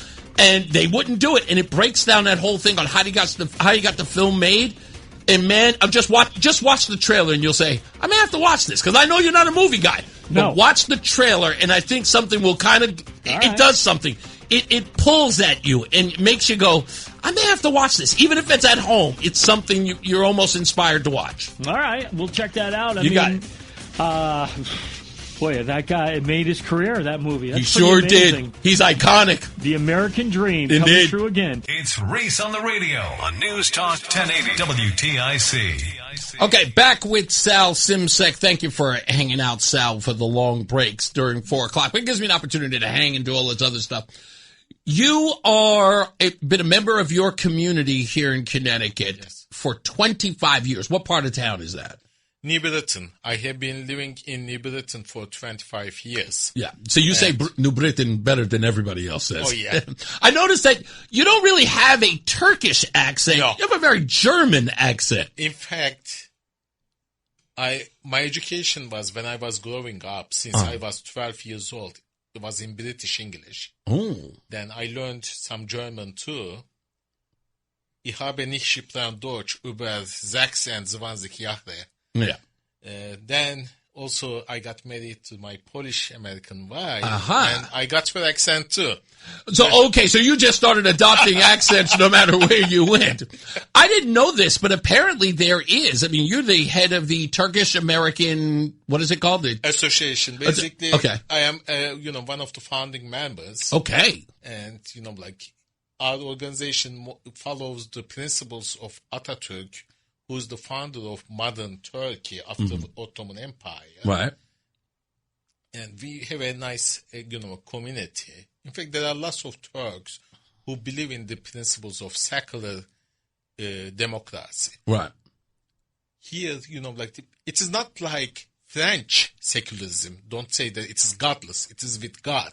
Right. However, government and religious affairs are separated, not together, Right. But you are not, in the meantime, everybody is free to practice their religions no matter what. Right. In fact, the city that I grew up, which is called Mersin, in the historical, from even the Hittite times, being known as the harbor of the Anatolia in the south part, which is between Adana and Antalya.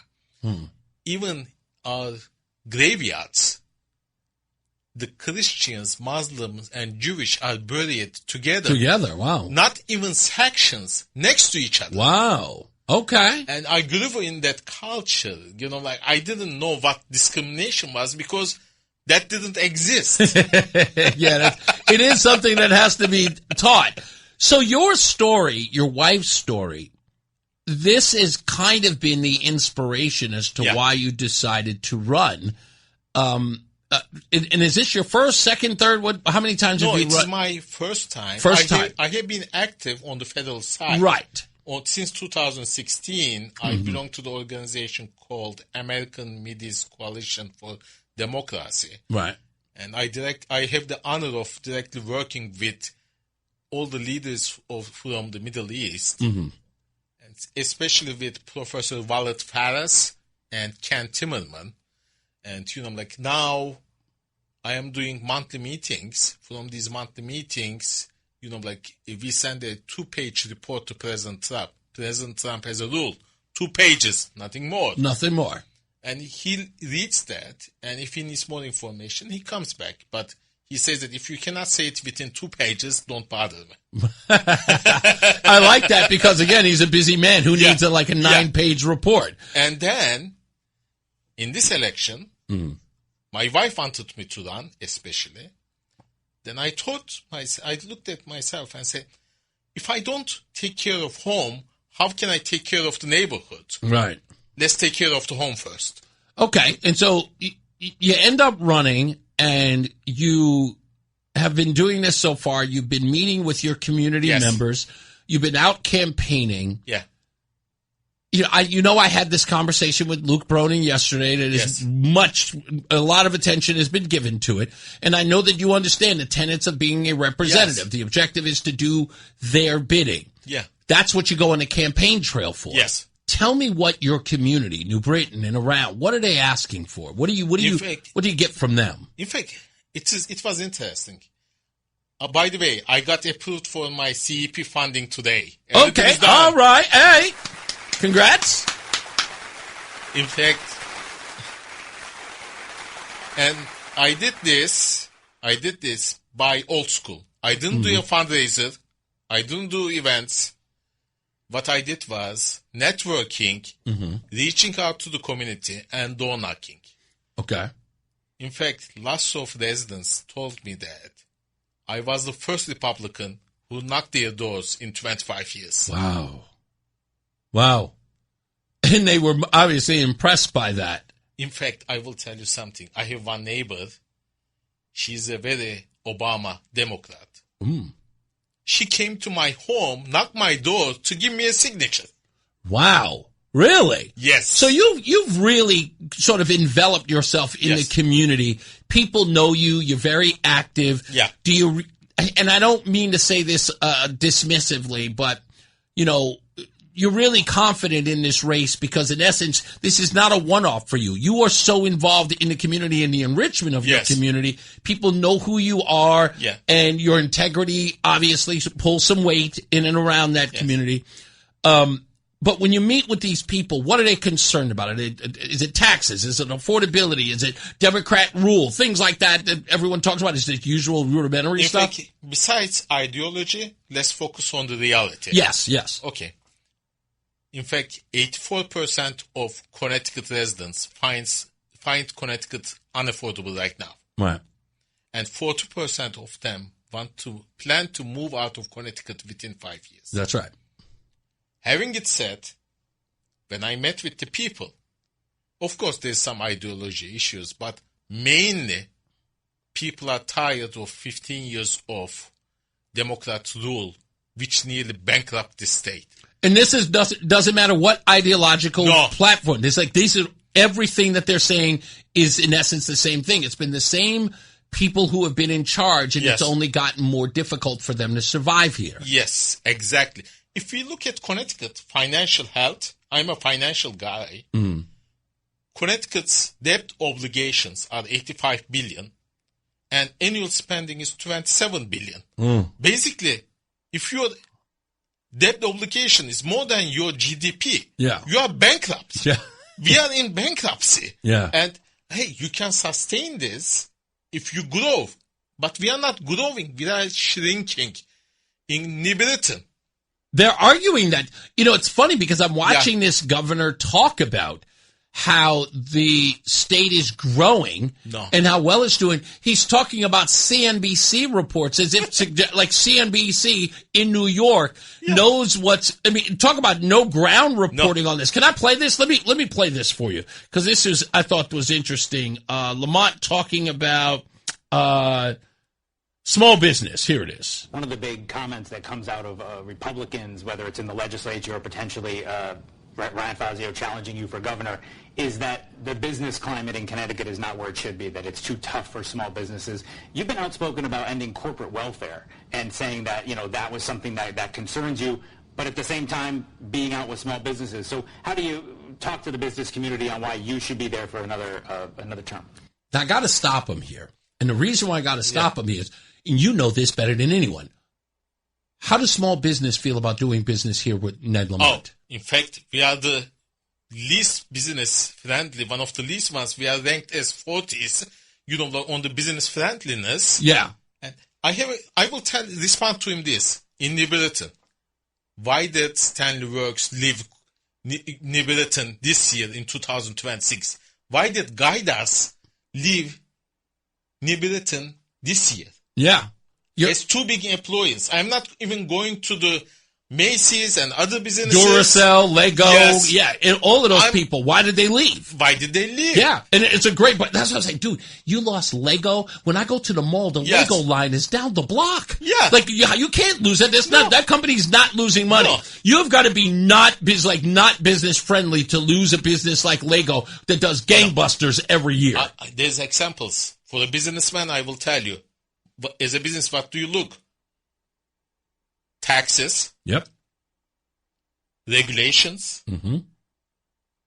Then you look at energy. Yeah, energy costs, yeah. Aerosols, if you look at electricity here, we are the second highest electricity in the nation. Yeah.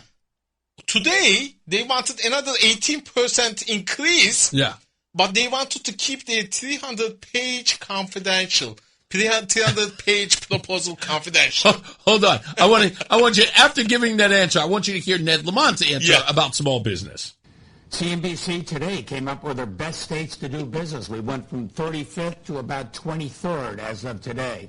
We're making this a more business-friendly state. You know how you can tell it makes a difference? We went from one of the slowest growing economies in the country back 10 years ago to one of the fastest growing. I think we're 12th ranked. That means more opportunity. That means more revenues. And that allows us to invest in people. There is no truth to what he just said. No.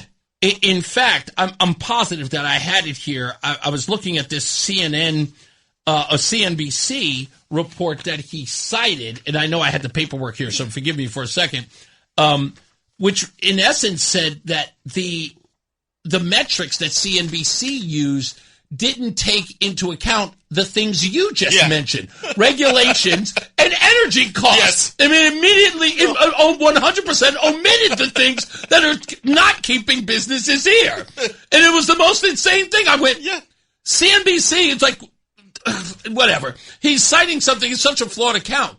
So this is, again, so you're running for this because, again, knowing that these are the things in order for your town, especially New Britain, and trust me, New Britain can be a manufacturing town again. Totally can.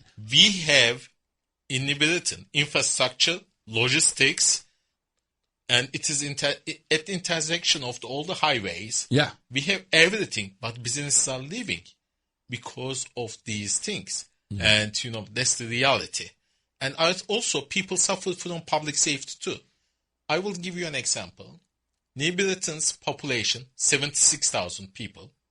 Do you know that our police force, including admin staff and everything, is less than 140? Wow. Wait. You're taking the whole force is only 140 people? Yes. And we're talking about administrative staff as well, not the boots on the ground police. This, I will tell you, I go to the Ward 4 meeting, and at the Ward 4 meeting, the police chief confirmed this to me. I told it and he confirmed. And on a patrol, each patrol shift, there are only 13 police officers. Wow. Like, how can you enforce any laws if you don't have the enforcement? And then again, it makes for a dangerous situation. Yeah. And we're not talking about just for crime. Yes. We're talking about for average emergencies. Yes. A child who may be choking or, even a domestic violence issue. If they're stretched thin, calls are going to be delayed. Yes. And I know New Britain's not a big town, but every second counts. We always say, you're right, when seconds count, police are minutes away. And that's, we need a police force that can get anywhere and everywhere in record time. I will give you one personal example. My good friend, like Polish Agnes, everybody knows on the social media. Agnes pulls her car outside at 5 p.m. to take something from the garage. Somebody tries, jumps into the car, tries to hotwire, steal the car. Wow. She calls on the cops. Cops were so busy with other things, didn't show up for 4 hours. Wow. Then at the end, she wants to go to sleep. She calls and cancels the city, call. She had to cancel the police call? Like calling a cab? Damn it. Oh, my goodness. Sal Simsek, thank you, man. Listen, congratulations on anything and everything, buddy. Whatever you need, let us know. We're going to bring you back. Of course, as a campaign, dredges on. We love you, man. Thank you so much for being a part of all of this. Go to his social media page, Sal Simsek. Trust me, you'll be able to find him. Yeah. It's S-I-M. Wait a minute, let me make sure I spell it right because I'll screw it up. It is S-I-M, and I'm missing. Oh, yeah, S-E-K. Yes. S-I-M-S-E-K. Sal Simsek. Go check him out. And help him out. You still fundraising or no? No, that's right. You got everything. You're done. Yes. You don't have to send him any money. Just tell everybody to vote for him. Yes. Thank you so much, man. I appreciate you. We'll see you around. Thank you. And I want to thank you and all the people. And God bless you. God bless Connecticut. And God bless United States of America. God bless you, sir. Let's get another check of weather and traffic. Mark Christopher's back. He's in the BPS Lawyers Traffic Center. It's Reese on the radio on News Talk 1080 WTIC. Oh, there we go. We're back. Reese on the radio. Jendayi Scott is here. We're going to talk to her in a quick second. We're already, forget about it. We're already family. We're going to continue in this conversation. But you know what we got to do? The thing that Rozan hates but kind of loves. I know she does. News. Today's birthdays go out to Ray Toro, the guitarist for My Chemical Romance. He turns 49. Jason Bonner, who's the drummer and son of Led Zeppelin's John Bonham, turns 60. That is incredibly old to be the son of a Led Zeppelin member. Weird. Anyway, Joe Satriani is the virtuoso rock guitarist. He turns 70. Marky Ramone, the drummer of the band with the same name, the Ramones, turned 74. And give it up to Linda Ronstadt, still alive and kicking at age 80. In other music news, in 1972, Elton John scored his first U.S. #1 album with Honky Chateau, which spent 5 weeks at the top of the charts with the hits Rocket Man and Honky Cat. That's an interesting name. 1978, the Rolling Stones began the 2-week run at #1 on the U.S. album chart with Some Girls, their biggest seller in years, despite controversy over the original cover art featuring celebrity images. In 1958, John Lennon's mom, Julia, was tragically killed by a car driven by an off-duty policeman in Liverpool when John was just 17 years old. The loss deeply influenced his songwriting, including tracks like Julia and Mother. In 2012, Psy, also the worst day in history, Psy released Gangnam Style. Remember that? Yes, we all are trying to forget. That was when it was released. The global phenomenon became the first YouTube video to hit 1 billion views, and I'm still shouting at anyone who watched it. And in 1997, Sarah McLachlan released her breakthrough album, Surfacing, which went multi-platinum and featured the hit Adia, right around the launch of the influential Lilith Fair. I feel like there should be a lesbian joke in there, but I can't. I'm just not going to do it. Write your own. From politics to news to music to movies and anything above the sun and outer space and beyond, it's Reese on the radio. Damn, he's good. Only on NewsTalk 1080 WTIC. There's some weird stuff going on here behind the scene with my wife and our current guest. Miss Jendayi Scott is in the building. Thank you so much for being here, my dear. Thank you both for having me. No, again, we've never met. We've been here, been on the air for a little while now, but we've been here for, I want to say 9 months now? What are we? We're already in the 7th month, so 2 months. Yeah, 9 months we've been here. And you inadvertently found my video. Had you never heard of me before? No. Like never. It never crossed your radar? No. And with all the people that you know that I know, we ain't never crossed paths. Isn't it crazy? I think the algorithms are set up. Yeah, exactly. Yeah. But you know what? We're in cahoots now. Yes. And let me tell you something. Hold on for a second. Jendayi for a second here. Okay. Now, I didn't talk to this woman for all of maybe 7 minutes. Okay? And I'm going to be as kind but as crude as I possibly can. I am going to link up with Jendayi. And we got something for that ass. I ain't kidding you. This woman has got power and relationships that I don't need, but I like being in association with. Ma'am, please tell me what you do, who you are, and why my audience should know you, because you pointed out that to everybody you know, my interview with Luke Bronin, and the people reacted. Yes, they did. Talk to us about that. So before I get into that really quickly, I do want to say I am humbled to be here. And I believe before you come into someone's house, you need to have the respect of researching them. And from the time you called me until the time I parked and prayed, I've been watching you and your wife's videos. Rozan, I want to say congratulations on your baptism. My daughter just rededicated her life just a few weeks ago and was baptized. And I'm very spiritual. I cuss, but I'm very spiritual. You know, the Lord ain't through with me yet.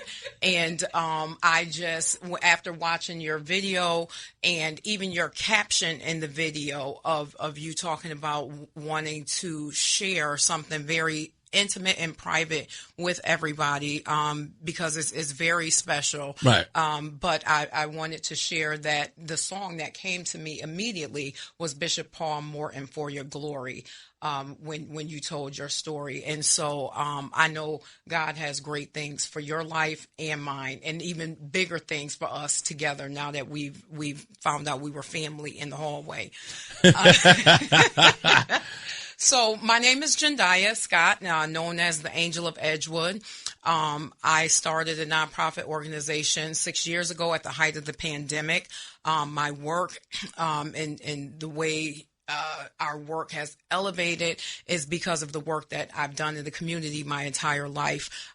My work is a continuation of my grandparents who raised me. Their house was the house in the community that everybody could come to. And so before my grandmother passed, she told me, take care of people. Don't let anyone go hungry. They had 8 children. They both worked for the school system, and my grandmother taught. So we had relations. I had relations across the city. And so they dragged me to every PTO, block watch, union meeting, church meeting, you name it. And I used to always say, when I get grown, I'm going to never make my kids go to those things. I absolutely hated it. But when I tell you, with every fight that I fight every day, when I wake up, I am so grateful for everything that they instilled in me, every place that they took me that I did not want to go, because I would not know how to fight the way that I do today. So our organization, we fight food insecurities, everything from food insecurities, rental assistance, advocacy, and just everything. We're not the one size fits all organization, and it's because our community, the needs of our community, right? You have to understand the community to know how to take care of them.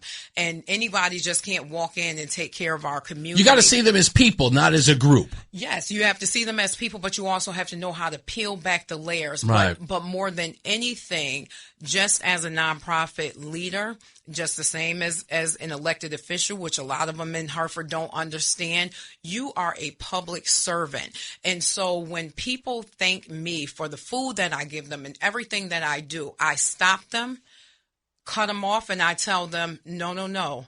This is an honor for me to serve you. I am blessed to be able to serve you, because people don't understand giving food, giving basic human needs. That is one of the hardest jobs there is. And so people are, their stress, their dignity, all these different things that they have going against them. And some people, I've seen them walk away from even feeding their children. Their pride allowed them to walk away and go hungry because of how people make them feel. Yeah. And when you're a public servant, we work for the people. They don't work for us. I love it. Every bit of it. Yes. So that's the reason why the Luke Bronin video resonated with you. Yes. I fell asleep early last night, which is something I don't typically do.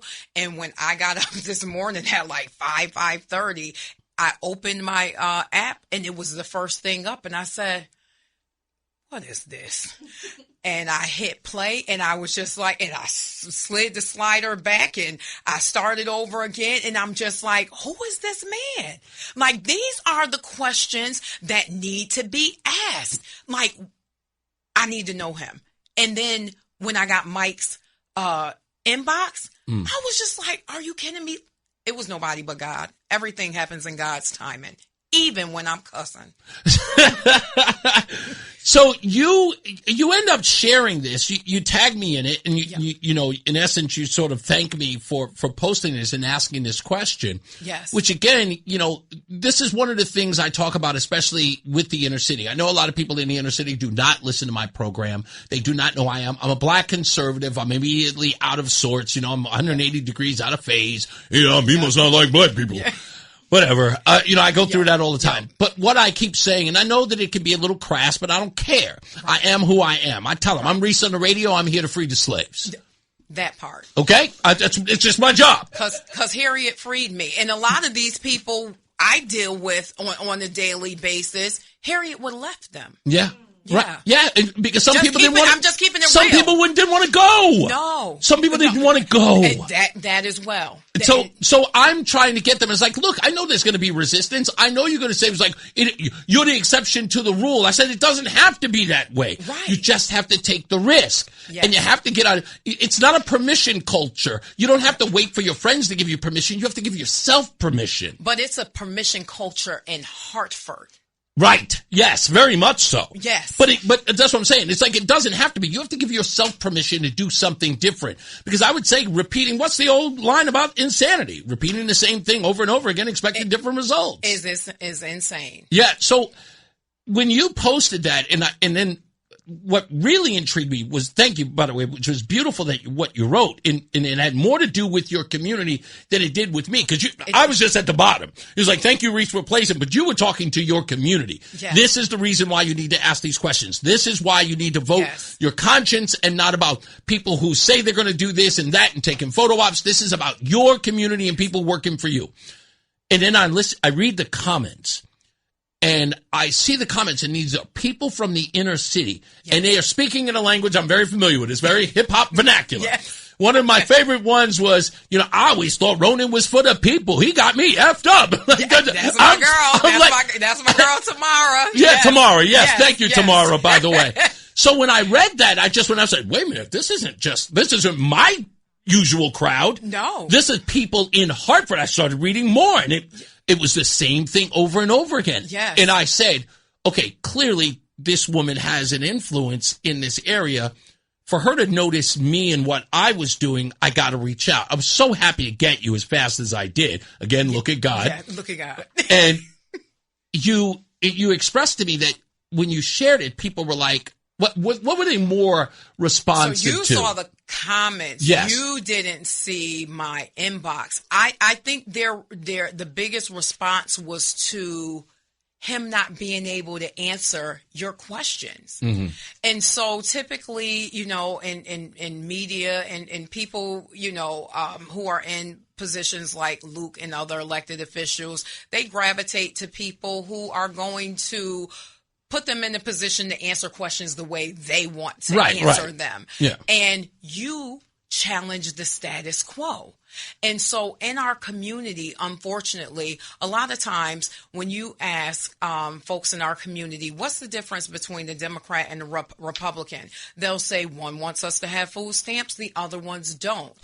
And so it's the God's honest truth. Yeah. But in all of the work and things that my grandparents taught me was to be diverse and to have an open mind. Mm-hmm. And so I pay attention to how a lot of the officials speak to the community, and they use big words. I call them poverty pimps. Mm. They play on the intellect of the people in the community, where a lot of them, they just don't know. Mm. And so no one wants to say, I'm not educated enough. I don't understand this. What does this word, I don't know what this means. So it's easier to go with the status quo and follow the folks who are voting for the most popular people, and they just don't understand. The easiest way to get a vote in Hartford historically has been to go to the bar, go where people hang out, buy a round of drinks, and take selfies. And it's like the person that puts us on their Facebook page, this is the person for us, because they took a picture. They showed us support. They showed us support, just like in the, one of the West Indian Club that's in Hartford. Luke got a big old picture in a ballroom. I would be sick to my stomach. Ain't no way. I wish I would have my wedding or some special event, and I rent a place and his picture is up there. So when you were speaking, I watched one of your interviews when you were talking about New Haven and what year they were still in. Yes, I said the 19th century. And I said, when I get there, I'm going to let him know that it's not just New Haven. Well, you got my point, right? It was sort of like... I absolutely got your point. I speak your point every single day. And so what I do, I use my platform and my position to educate the community. I had someone tell me recently, your posts are too long. People don't have time. They're, all this stuff with being in the fast world. I'm not trying to be fast. I'm not trying to be a content creator. I'm trying to educate my community. And what the community has been doing is responding. When I have someone that's a retired correction officer call me and say, I had no idea that this is what that meant. Had I known that, I would have never voted that way. I didn't know that. And so they continuously use big words that they don't understand. I don't have to use big fancy words to get my point across. I need to educate the people. And here's the thing. I don't care who you vote for. I just want whatever you do to be your decision that you decided upon, not following the status quo, not drinking the Kool-Aid, and not kissing behind. And that's the issue that we have in Hartford. Jendayi Scott is, other than amazing, is here with us right now. And I know people are going to say, it was like, well, she's preaching to the gospel. This is, and the reason why you're here, and a lot of people don't know this, is because that they don't know that this point of view exists in places like Hartford. And it's in Bridgeport and it's in New Haven, but no one knows it's there. And that's why this show exists. And those that knows it's there aren't brave enough to speak about it. We are not done with Jendayi Scott. Stand by. More news and more views with her when we return. Check out our website, angelofedgewood.org. angelofedgewood.org. Show her some support. Mark Christopher's back. He's in the BPS Lawyers Traffic Center. Hey, Mark. The Odyssey app lets you jump back to the moments you missed from WTIC News Talk 1080. Download the free Odyssey app. Search WTIC News Talk 1080 and tap earlier today to get started. All right, we're still here with Jendayi Scott of Angel of Edgewood. Go to angelofedgewood.org to find out all about her. And I'm not going to let her get into it now because it's about 2.5 minutes. You want to break some news on this network, don't you? Absolutely. Okay. So when we come back, many of you might remember that here on the show we covered the story as it relates to Doug McCrory. And it appears that Jendayi here has some information that is related to that. And she would like to talk about that here. Now, if I'm getting this right, in about 2 minutes that we have here, you have discussed this with other networks, but the part that you're about to share, the networks refuse to air. Yeah, I don't know if they refuse or if they can't, or it's just not enough time. But I got time today. I'm so nervous. I don't even know why I'm nervous. It ain't got nothing to do with me. But I mean, like, it's one of those things.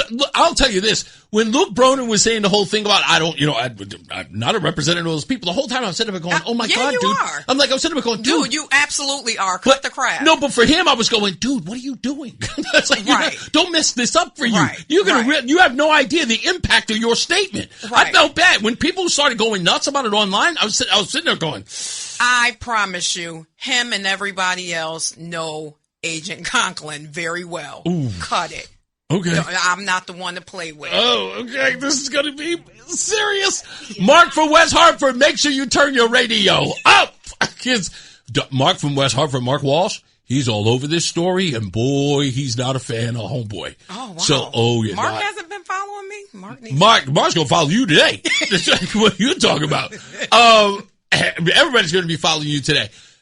So I can't wait for that. So in about a minute, we go back to weather and traffic. But when we return, Jendayi Scott from Angel of Edgewood is going to come in and she's going to tell us all of the, the dirty deets. We'll get into that. I cannot believe, sometimes the things that happen on this program, you just said it earlier. Look at God, right? Look at God. Yeah. Ishala Lakandala. Oh, God. Oh, wow. Okay. Got to take it to the tongue. Yeah, as soon as you said that, I just went, you took me back to 1989. Yes. Anyway, we're going to take a break. Coming back, more news, more views. Jendayi Scott is here from Angel of Edgewood. Whew, this is going to be interesting. Mark is back with some traffic. He is in the BPS Lawyers Traffic Center. Hey, sir. What's up, everybody? You know who it is. You know who it is. You know who it is. It's Reese on the radio. Frederick Douglass of the 21st century. It's WTIC News Talk 1080. All right, we're back. Jendayi Scott is hanging out with us till we get up out of here. She runs Angel of Edgewood. You can find her at angelofedgewood.org, an organization that helps folks get from housing to feeding them, food insecurity and things like that. But it turns out that your organization was almost, if not sort of, wrapped up in a little bit of a scandal that made headlines here in the Hartford area and all of Connecticut, which involved some misappropriation of funds that was coming from the state. And it was immediately associated with Doug McCrory and a woman, I believe, who was, I guess, alleged to be a paramour or someone he was involved with. Correct. They also were questioning about something along the lines of maybe $15 million was sort of involved in the whole thing, or do you not know anything about that? That is the public dollar the dollar amount that has been made public so far. Okay. The investigation is far from over. So I hear from a lot of people all the time who say, why haven't there been any arrests made? And if you know anything about the feds, their conviction rate is 98%. Right. So they have to have all their ducks in a row. Right. And so they aren't going to come half behind and cause their case to get thrown out. Right. When they come, they are coming hot and heavy. Right. And so they are coming hot and heavy. This is far from over. Right. The news broke last April. Yeah. But I'd been dealing with the agents maybe about a year and a half prior to that. So you were having this conversation before the investigation was ever made public? Before it was made public. Why were you involved in this, if at all? So I was involved because, long story short, everyone knows our organization has been under construction, our building. And we have a wonderful building on Franklin Avenue that our governor helped us get, and it's been tied up. So when it's dually funded, a state and federal grants, it takes much longer. Sure. And so we were looking for a temporary kitchen to work out of to feed folks. And so I am the queen of begging. And I was looking for a kitchen. I found one on Albany Avenue. And I needed 2 months security deposit for this person. And so I have no issue running down to the Capitol and trying to see who I could run into and ask for a couple hours. Sure. And so I was there. I was talking to 2 senators. And at that time, Doug McCrory, who was never a fan of me, and that was the most surprising part, and didn't like me. And it's known by some, not many, but did not like me. Came over and was like, "Hey, Angel, what you doing down here?" And I'm like, me, begging as usual. And said, "What you up to?" And I said, "We're looking for money for a security deposit." And he said, "Oh man, you down here asking all these people, you need to come see me, blah, blah, blah."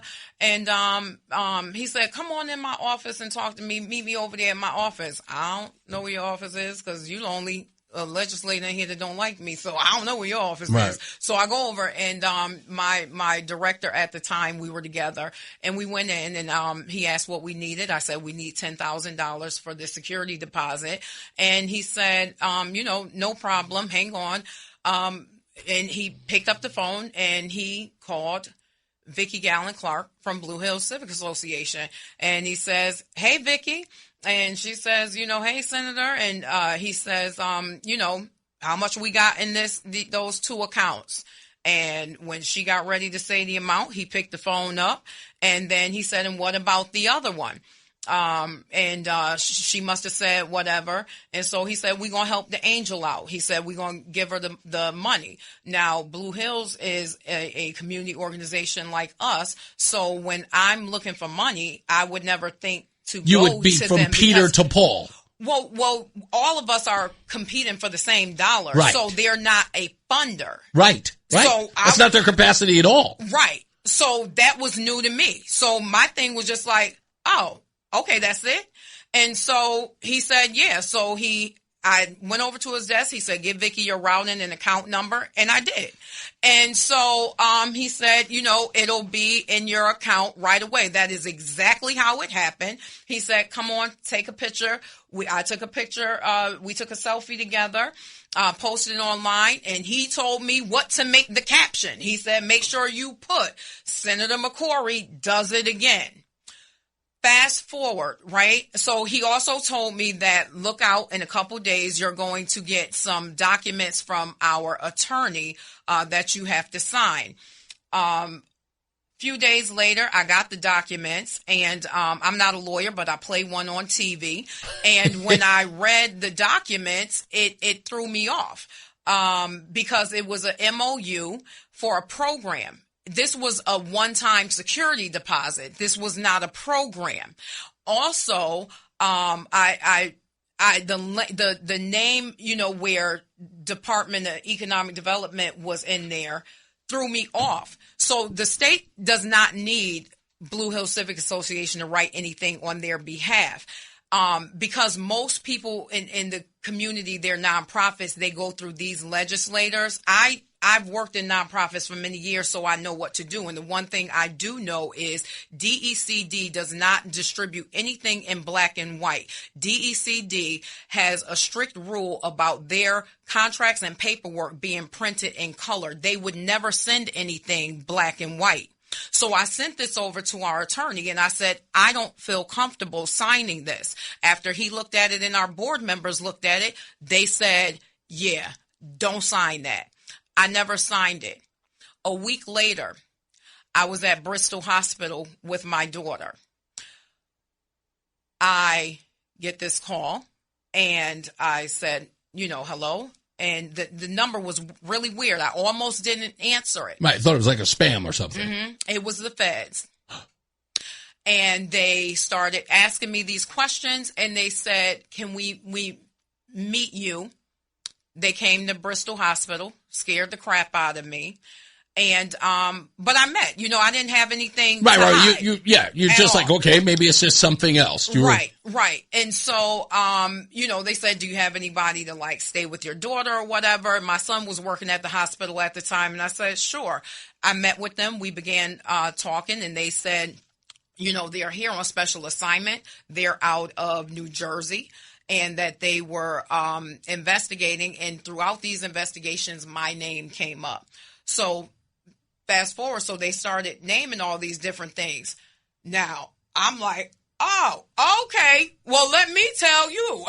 Of course, they didn't tell me who said it. I'm like, who, So they were just like, whoa. They just want to know whether or not you're on the up and up or you might be a cohort. They didn't expect me to say anything I'm saying, just like y'all ain't expect me to say no, we're not. That I'm saying today. And so they were like, okay, you know what? Maybe the hospital isn't the right place. Yeah. Do you mind coming to our office? And I went to the office and laid it all out. And so, it was basically all these folks who had started being investigated.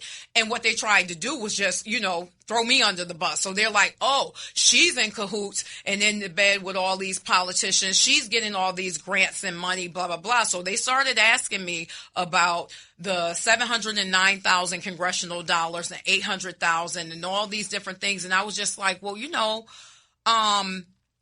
y'all should know better than that because I do have that amount of money. It's not in my account and it will never touch my account. Those are capital grants, capital improvement grants for construction for our building. That money has never been touched. And so I said, out of the $800,000, half of it, $400,000 went to our building that was purchased on Franklin Avenue. The other $400,000, as I'm talking to you all right now, is still with DECD.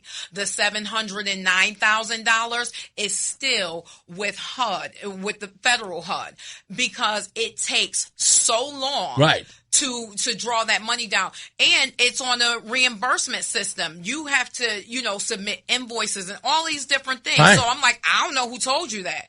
And so they were asking, they pulled out a folder and showed the picture of Sasa Ray in front of the building that was purchased and all these different things. So at that time, they said, well, what is your relationship with Doug McCorry? So I said, funny you ask. Because there is no relationship and there hasn't been one until last week. So I explained how I ended up at the Capitol looking for money and how we got there. And I said, here's my account. I logged into our Berkshire bank account and I showed him the $10,000.